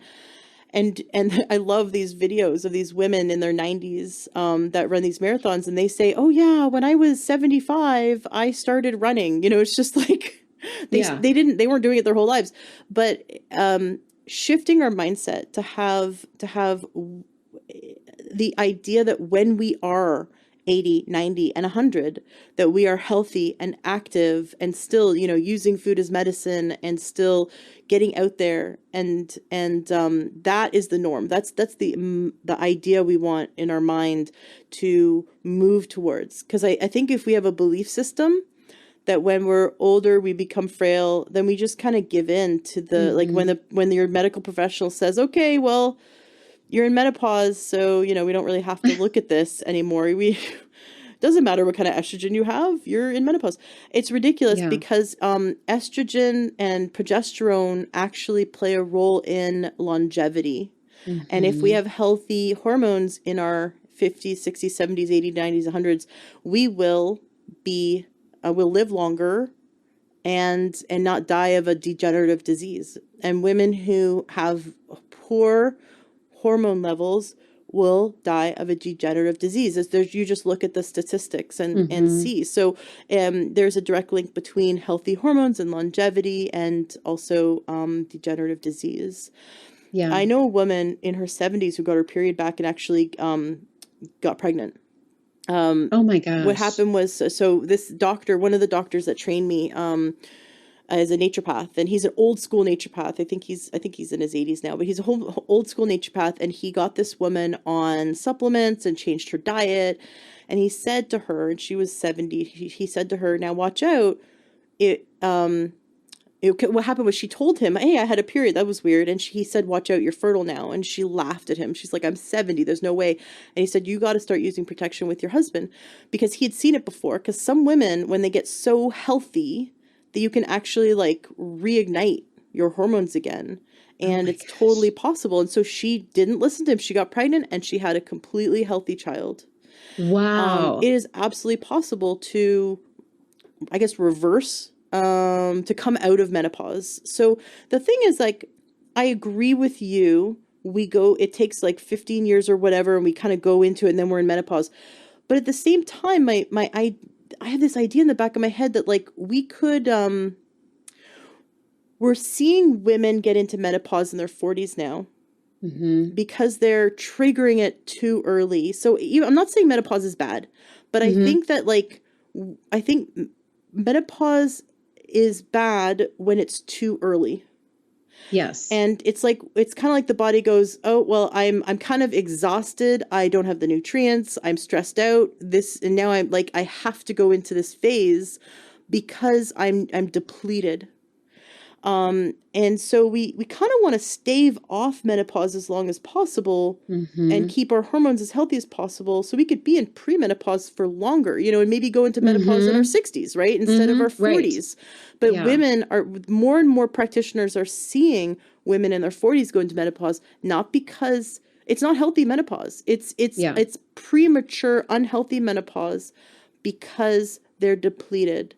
And so I kind of want to have you talk a little bit about how can we support our health now to delay menopause till when it's actually healthy to have it. Does that make sense?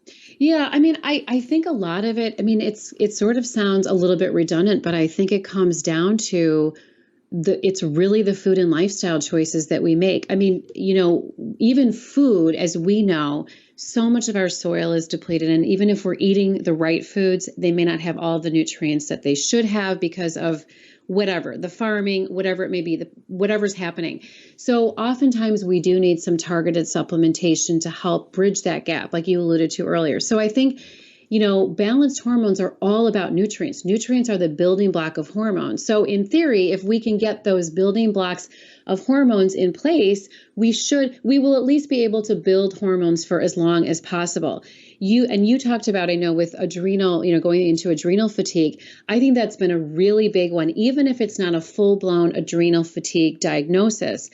A lot of women are having trouble with their adrenal glands, and because of all the stress that we're under. And again, not just the stress of everyday life, but the exposure to toxins, which is seen as stressful from the body's perspective. Or, I think there's a lot coming out now about electromagnetic fields and our cell phones and our computers. And, we have to kind of stand back and say, here's how our body was designed. It was really designed to, again, be in this sort of, we're still kind of primally designed, where we have not evolved as quickly as society has evolved, especially in the last, my gosh, think about the last even 25 years or even the last 10 years. I think it was it 2007 when the iPhone came out? I mean, so that's what my math is not very good right now. 12 years.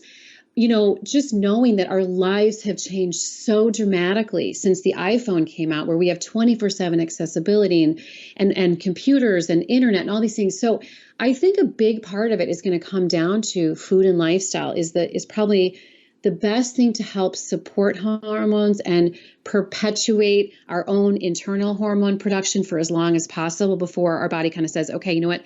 Now it's sort of done. Genetics play a role for sure. I mean, a lot of women will sort of follow suit with what happened to their mom. If their mom was 52 when she went through menopause, they may be 52. So we do see that genetics play a role there. But I think, we're seeing girls in their early 20s that have hormones of, a 50-year-old. I mean, it's because of the way that we're living. I think we're seeing such drastic issues with hormones, probably early menopause, like you alluded to as well.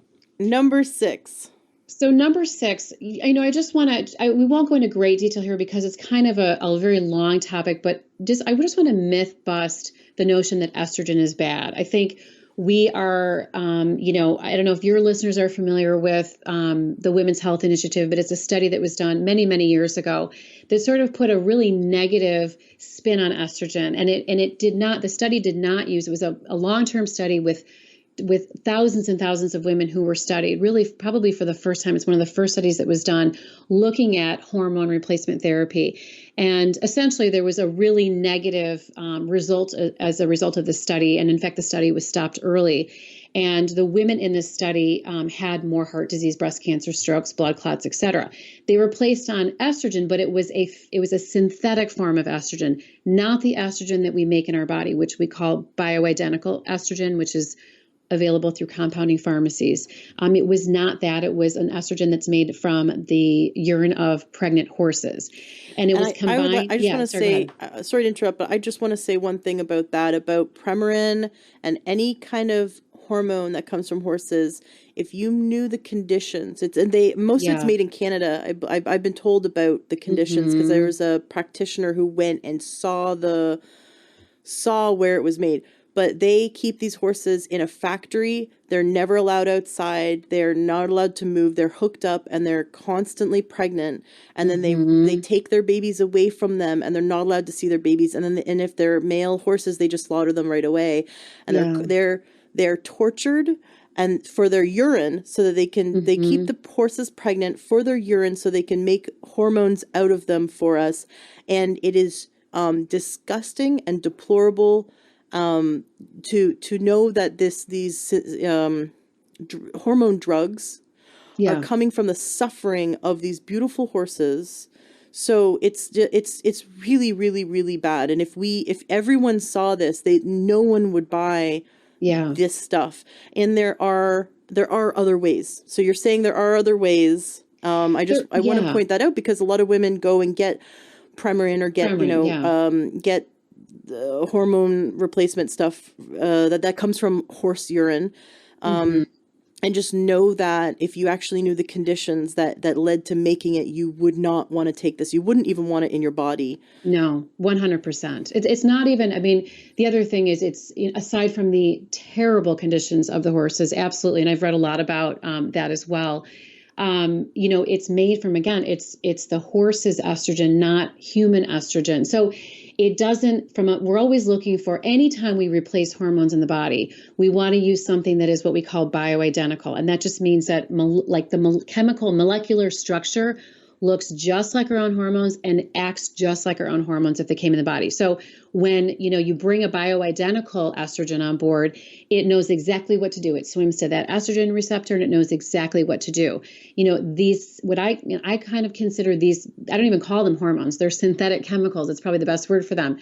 But this study, unfortunately, sort of, it had some really, really poor results, but it had nothing to do with bioidentical hormones whatsoever. And unfortunately, the publicity and the fallout of that was sort of like estrogen is bad, estrogen is bad, estrogen is bad. And so practitioners, even still physicians, not all, I'm not bucketing all physicians, but there are still physicians where this has been perpetuated and they still think estrogen replacement is bad. And they're thinking about the Women's Health Initiative that used this fake estrogen. So, kind of putting that to the side, our bodies, we make estrogen, we make progesterone. So our bodies would never make something that was harmful, right? It's part of, so you just have to kind of think about it logically.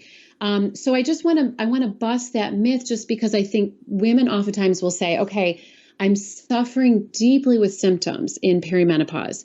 And, and I can definitely relate to this because I'm 48, I'll be 49 this year. I've been in perimenopause for a while. I'm kind of on the tail end.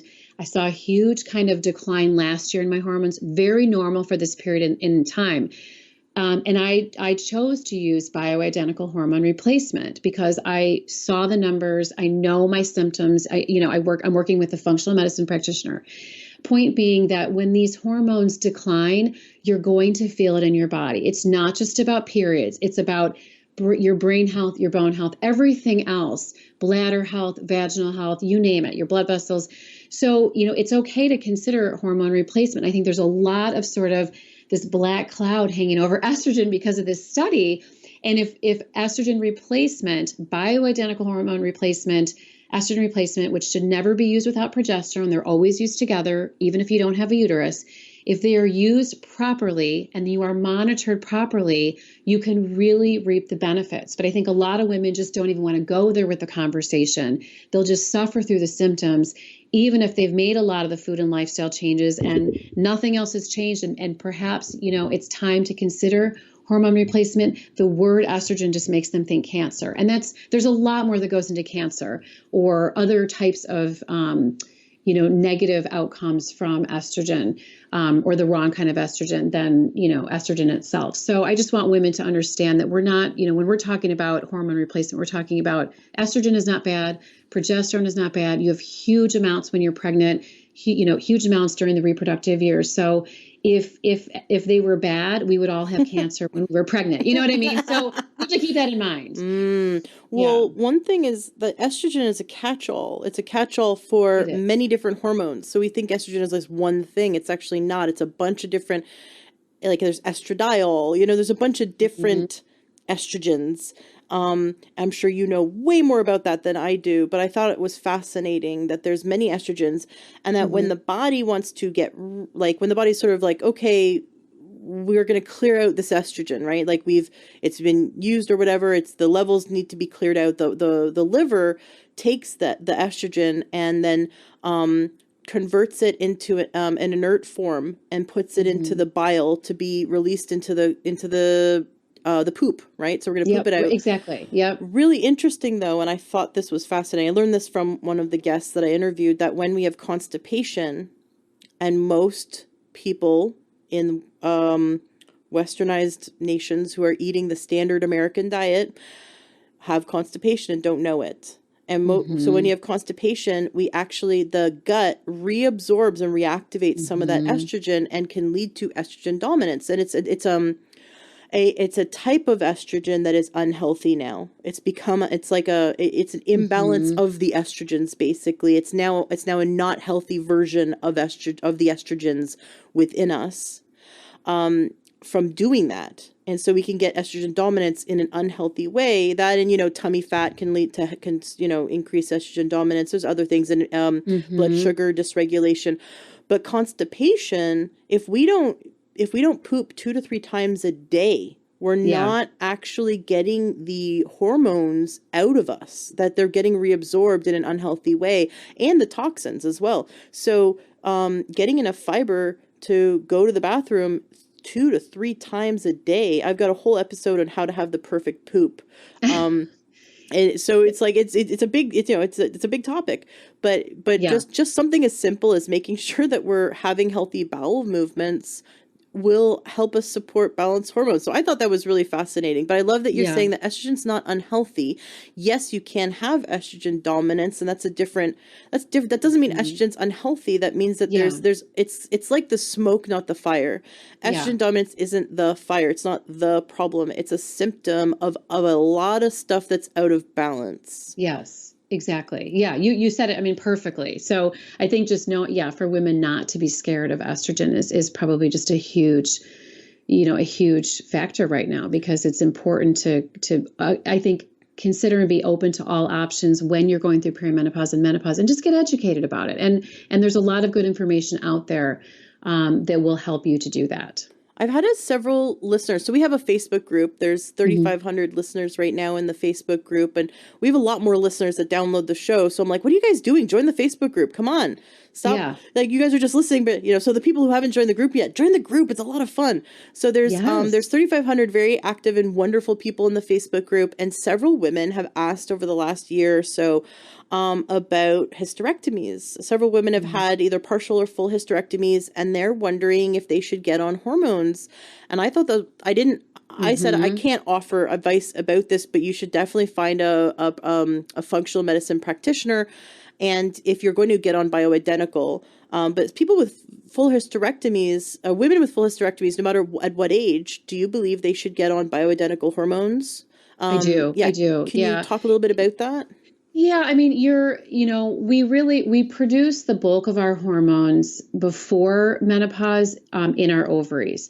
Once we hit menopause, that sort of shifts. So we go from ovarian production of hormones to adrenal production of hormones, which is why and it probably gets a little bit too deep, but that's why, especially when we're hitting this time in life, when we're stressed to the max and our adrenals are already tasked with producing stress hormones, okay, now they've got to take over whatever sex hormone production they can. It gets a little dicey. Something's going to suffer. So that's why it can be really, really dicey to have a lot of stress at this point in life. But my point being, it's our ovaries that are really responsible for the bulk of our hormone production. So when they're taken out, now there are studies that show even if you just had your uterus taken out, and let's say you're able to keep your ovaries, still, you've got to think about it. I mean, there's still been a pretty big shift with your sex organs that typically hormone production goes down a little bit. By how much, I don't know. And I can't recall, I don't have the studies offhand. I'll have to maybe dig for those a little bit. But, that's something that typically, if you're going to have a full hysterectomy with your ovaries removed, absolutely. Even progesterone, and a lot of practitioners will say, well, you don't need progesterone anymore because you don't have a uterus. Well, if we go back to, if we understand that hormones have systemic effects in the body, just because you don't have a uterus doesn't mean that you don't want progesterone for your brain and your blood vessels and your bones and for other places in the body. So I typically, I'm a fan of really doing hormone replacement for both estrogen and progesterone, even if you don't have a uterus. And, again, doing really good follow-up. So it can take a while. I think for your listeners to know that when you start hormone replacement, it's not a one and done kind of scenario. You build up, the ideal scenario is you go really slow. Hormones, you always want to go low and slow. And build up over time. So you'll probably need a few follow-up visits, a few extra lab tests with your doctor and whatnot until you get to kind of the right level. So people kind of have to be patient and understand that it's a little bit of a process to get hormones right. But yes, absolutely, especially in the case of a hysterectomy. Back when I lived in Vegas, so this is like 12 years ago, someone gave me a CD. It actually might have been that doctor I talked about. Gave me a CD of a lecture, back when we had CDs, right? Gave me a CD of a lecture of a doctor who has since passed, and I think he was in his 80s, but he was kind of like the grandfather of hormone replacement therapy, Dr. John R. Lee. Oh my gosh, yes. And so I highly recommend YouTubing Dr. Lee and progesterone and see if you can find his lecture. It was like an hour long, and it was really interesting. I'd love to have hold a seance or a time machine or something to interview this guy because he was really interesting. But what I loved about his story is he was a conventional doctor for over 40, I think it was over 40 years he worked with, and he was the kind of old school doctor that would sit down with his patients and spend a lot of time with them. And he had this joke because he graduated top of his class from Harvard, and he worked his butt off because, his family was very poor and he got scholarships and he worked his butt off. And he said, what do you call the guy in medical school who came in last? And you say, what? And he says, a doctor. He said, there's so many doctors out there that are, even you think about it, the doctor that just barely passed, who isn't really smart, versus the doctor who worked his butt off and is super smart. They're both doctors, right? So you don't know if you got the dud or the stud, you just don't know. Sure. And the reason why he was kind of bashing his own colleagues was that he was seeing that back then they were poo-pooing progesterone and putting women on estrogen only. And he actually did the opposite because one of his patients came to him who was in amazing health and had reversed many of her symptoms, and she was using progesterone cream. And he went, wait a second, what's going on? And so he started using progesterone cream, and he, poured through the research and the science, and he saw that it helped so much to do progesterone cream. And then he started talking at conferences, and all of the doctors were like, you're crazy. What are you doing? And so it's frustrating because when one of the doctors or scientists figures something out, their profession will pull them back like crab in the bucket. The profession marches slowly. This is a quote from a naturopath I've learned from. He says the medical profession progresses slowly, one death at a time. It does not learn very easily from its mistakes, and it really progresses slowly. So that's why we have to, going back to, I think it was point one, we have to advocate for ourselves because this profession is way behind and does not learn well from all of the information. A good example is the book Proteinaholic. I absolutely love it. I highly recommend downloading it and listening to it on Audible. Proteinaholic is probably the best book I've ever listened to.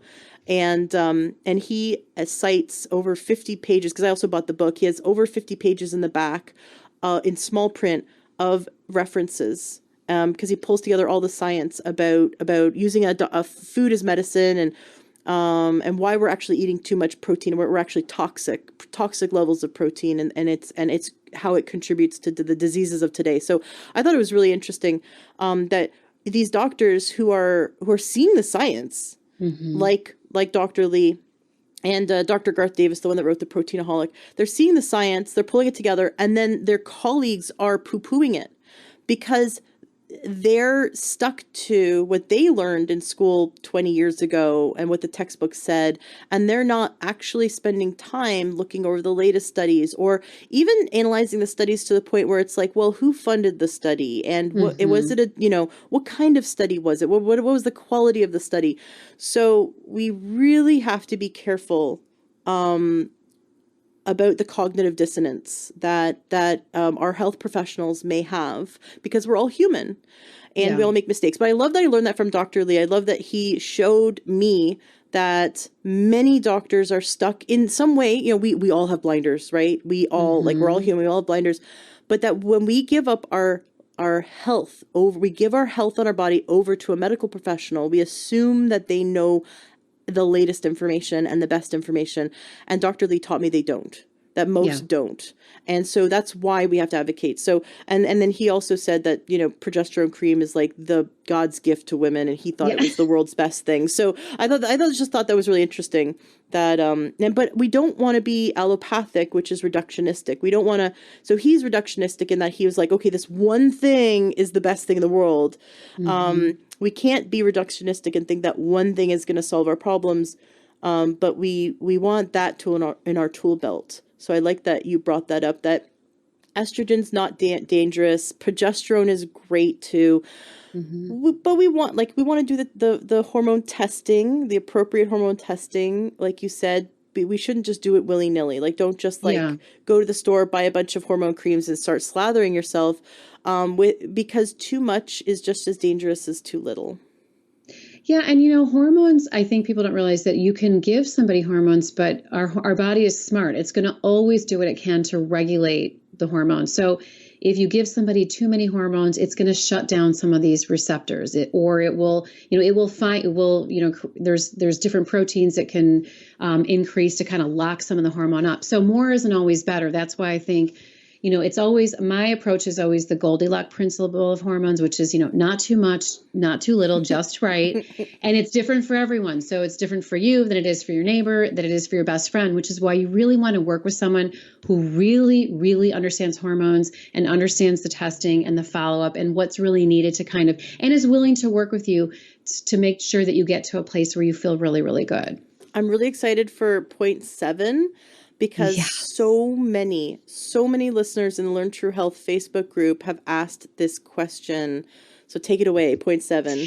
Okay, so the point 7, I almost have to take a deep breath before I say this. Let's just take a deep breath.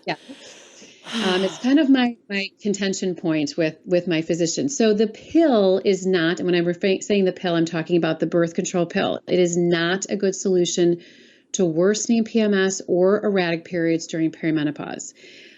We're going back to the pill in and of itself. Patients are always told, here's the pill. It has estrogen, it has progesterone. The pill has neither. The pill has synthetic chemicals in it that are nothing like the estrogen and progesterone in your body. And in fact, most sort of functional medicine folks would kind of characterize the pill as putting you into chemical menopause. It's essentially shutting down your hormone production and bringing in synthetic chemicals that do not have the same actions that your own hormones do in your body. So, I always, when I'm explaining hormones to people, I kind of explain, and I think I think I read this. I thought it was a good explanation from Dr. Lindsay Berkson, who I love. She's a hormone scholar. She's just awesome. And she always explains this hormone and receptor as, think about your hormone receptors as being very promiscuous, and they will kind of let anybody wiggle in on them, including toxins. Like estrogen mimicking chemicals are, they look a little like estrogen, so they can wiggle in. Like those receptors are like, okay, you look okay.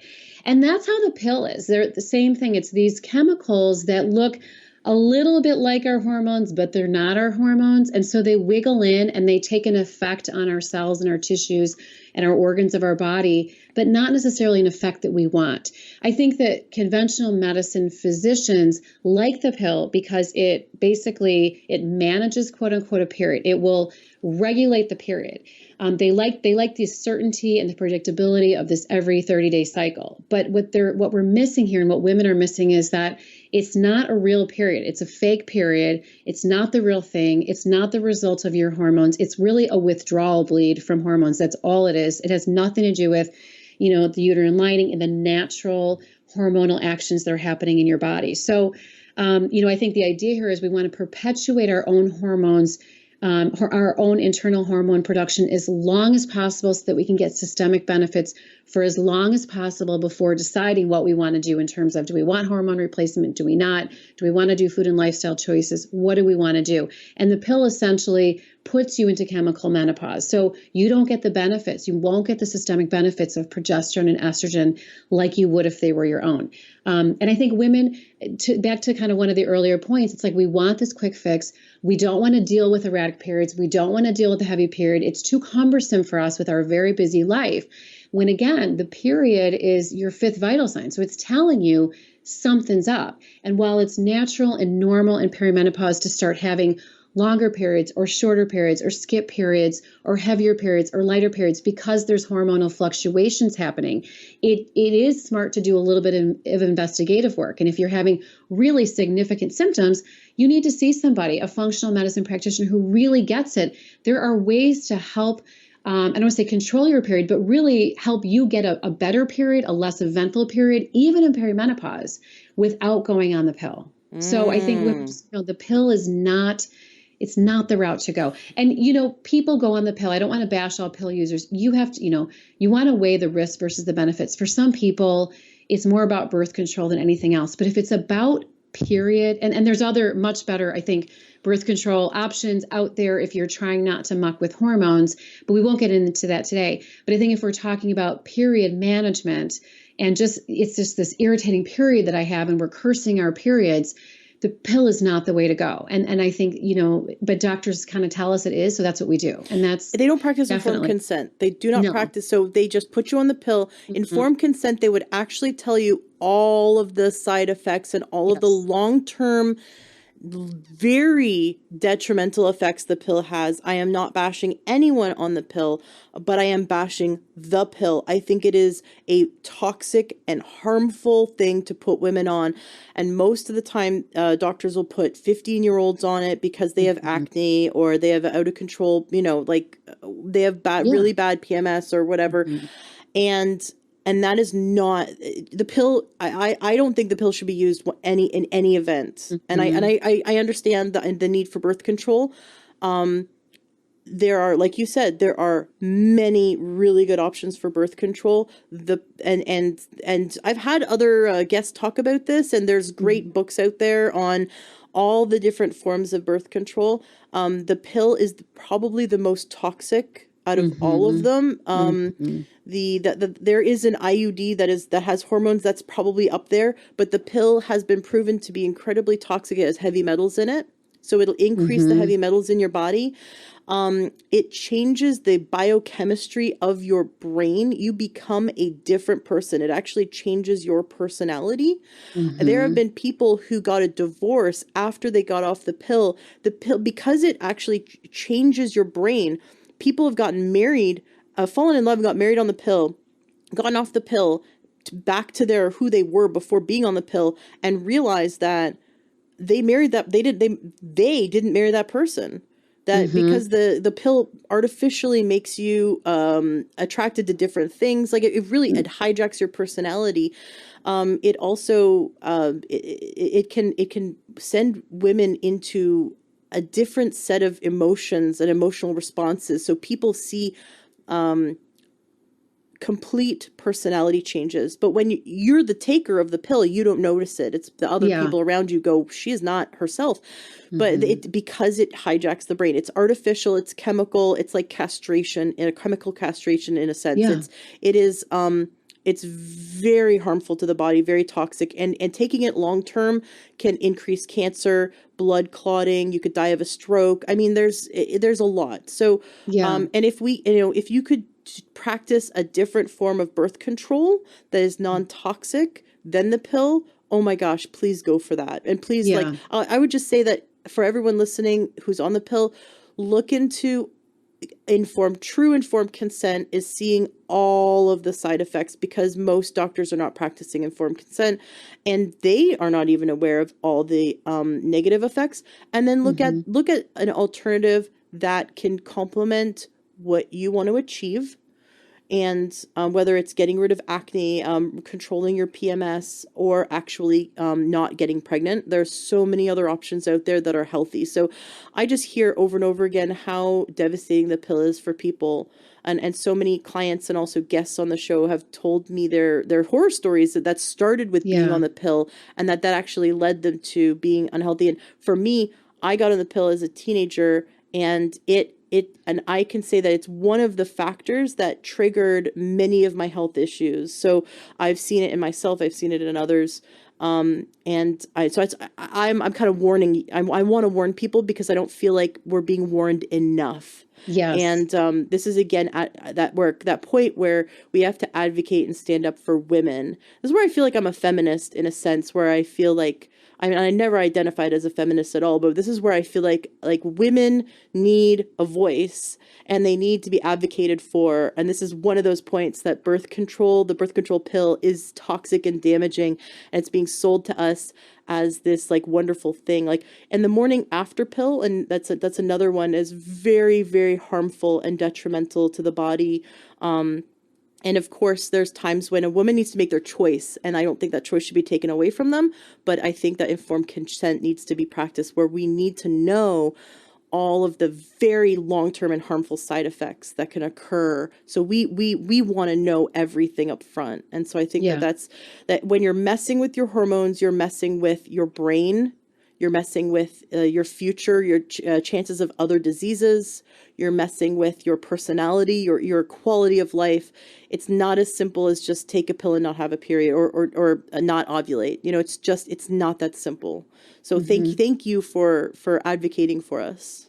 Well, thanks for your chiming in, because I think everything you said is really right on too. It's all about informed consent, and we need to know what we're getting ourselves into so that we can make a really good decision. Yeah. Let's make really good decisions. Let's inform ourselves. Okay. Point number 8. Okay, so just sort of as an FYI, perimenopausal symptoms hide in plain sight. I think that is something that is where I think a lot of women get missed.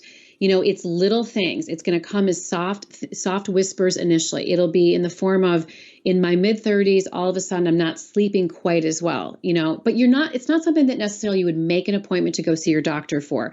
But just, I want your listeners to kind of start taking note that hormones start to decline. Progesterone in particular starts its decline in our mid-30s. So that's the hormone that's going to go first, followed by estrogen. And estrogen will typically go on kind of a wild ride, going, you know, soaring sky high one minute and then be rock bottom the next for a while before it starts to make its steady decline down. So you're kind of dealing with these a bunch of different sort of hormonal changes that are going to happen over a period of time. The period of time will be different for everyone. So the symptoms will start at different points for different people, and they will kind of pop up. And I think they pop up ever so slowly, where it, like I said, it starts with a sleepless night or two. Then maybe it's, you know what, I can't lose weight, or I'm gaining weight, I'm not doing anything differently. Then maybe it's fatigue. You know, maybe it's a libido issue. Maybe your hair's thinning out a little bit.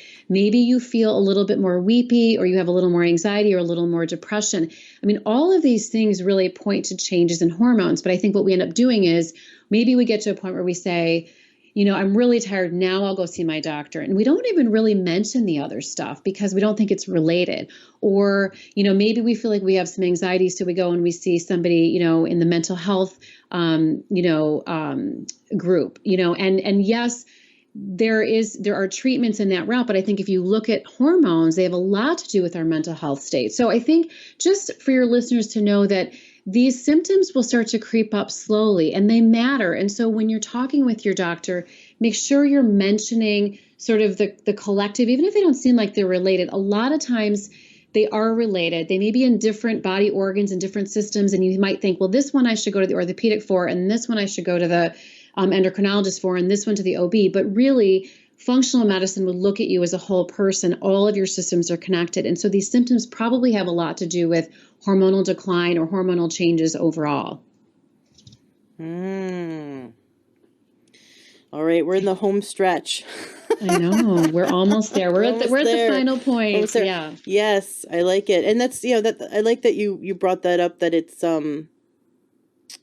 again reaffirming that we need to advocate for ourselves and don't just sweep these symptoms under the rug.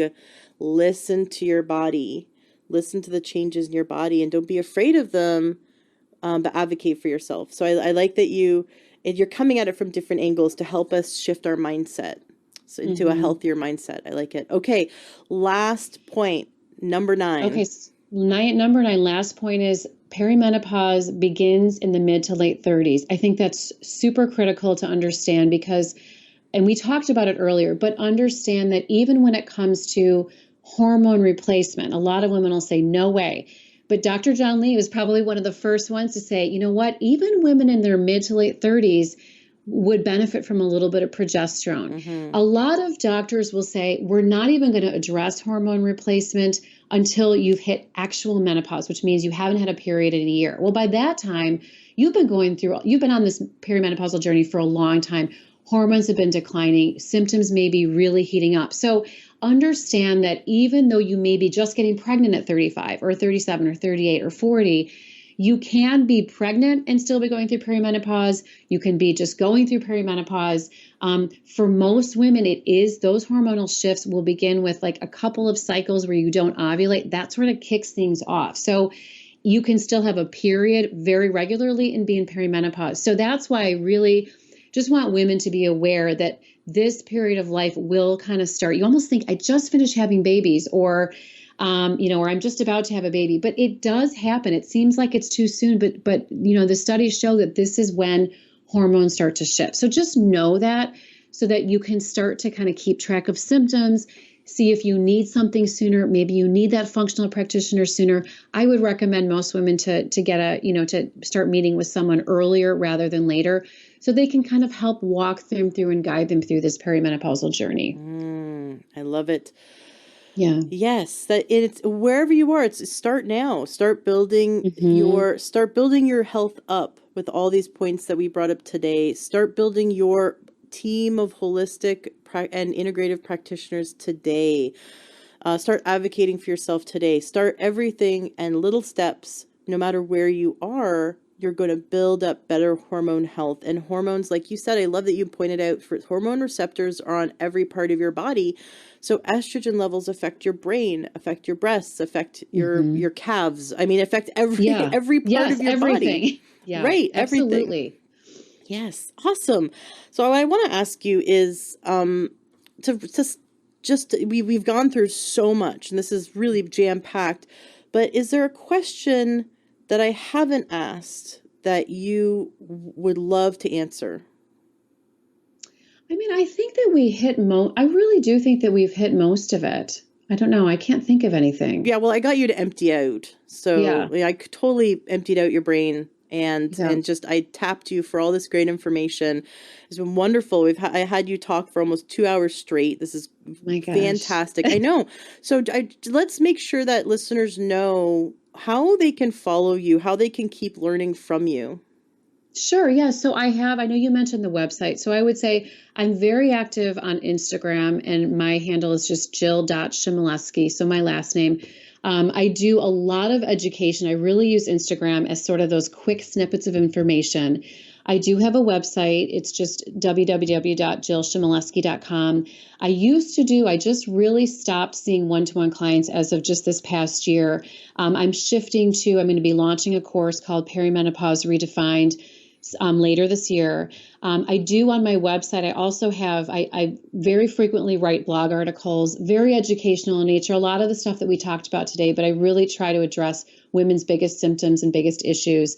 I recently created a private Facebook group that is, if people get on the mailing list, they'll get that information. And that's for just some more deep dive hormonal stuff. I kind of call it like all things pausal. We're going to talk about everything that has to do with anything that's pausal related. And then I have a shop tab on my site I've got some downloadable freebies. I've got a couple of paid, really pretty low entry types of paid things that people can get. But I also have links to products. I'm always looking for resources and things for women, because I think when we talk about especially toxins, women don't know where to go. So, I have links to cleaner beauty, to better cleaning supplies, to laundry detergent, to different things. I'm always adding more resources, some lab testing, so that women know sort of where to go to get some products that are a little bit more trusted and are clean and aren't going to be mucking with their hormones. So they can find all of that on the website. That's probably the best place to go for sort of everything. And there's a tab where they'll see they can sign up to get on my email list. And I just do about one email a week. I try not to overload anyone's inbox because I know how busy women are, but I do try to provide some really, targeted, important information about once a week to the people in my community. Great. And I'm going to have all those links in the show notes of today's podcast, learntrailhealth.com, but I will spell it for those who have a pen right now. Get your pen. JILLCHMIELEWSKI.com. Awesome. Thank you. This has been so much fun. Thank you so much for having me. This was great. And you should totally come back and teach us more. I'd love to. Wonderful. Awesome. Well, I'm excited to move gracefully into my pausal years. So thank you. I appreciate that. Let me know if you have any questions. I'm sure I will. Right? So. Yeah. Okay. Well, you'll come back on the show, and we'll go like part 2. We'll dive even deeper. That'd be great. Awesome. That sounds great. Okay. Good. Thanks so much. Thanks. Are you looking to optimize your health?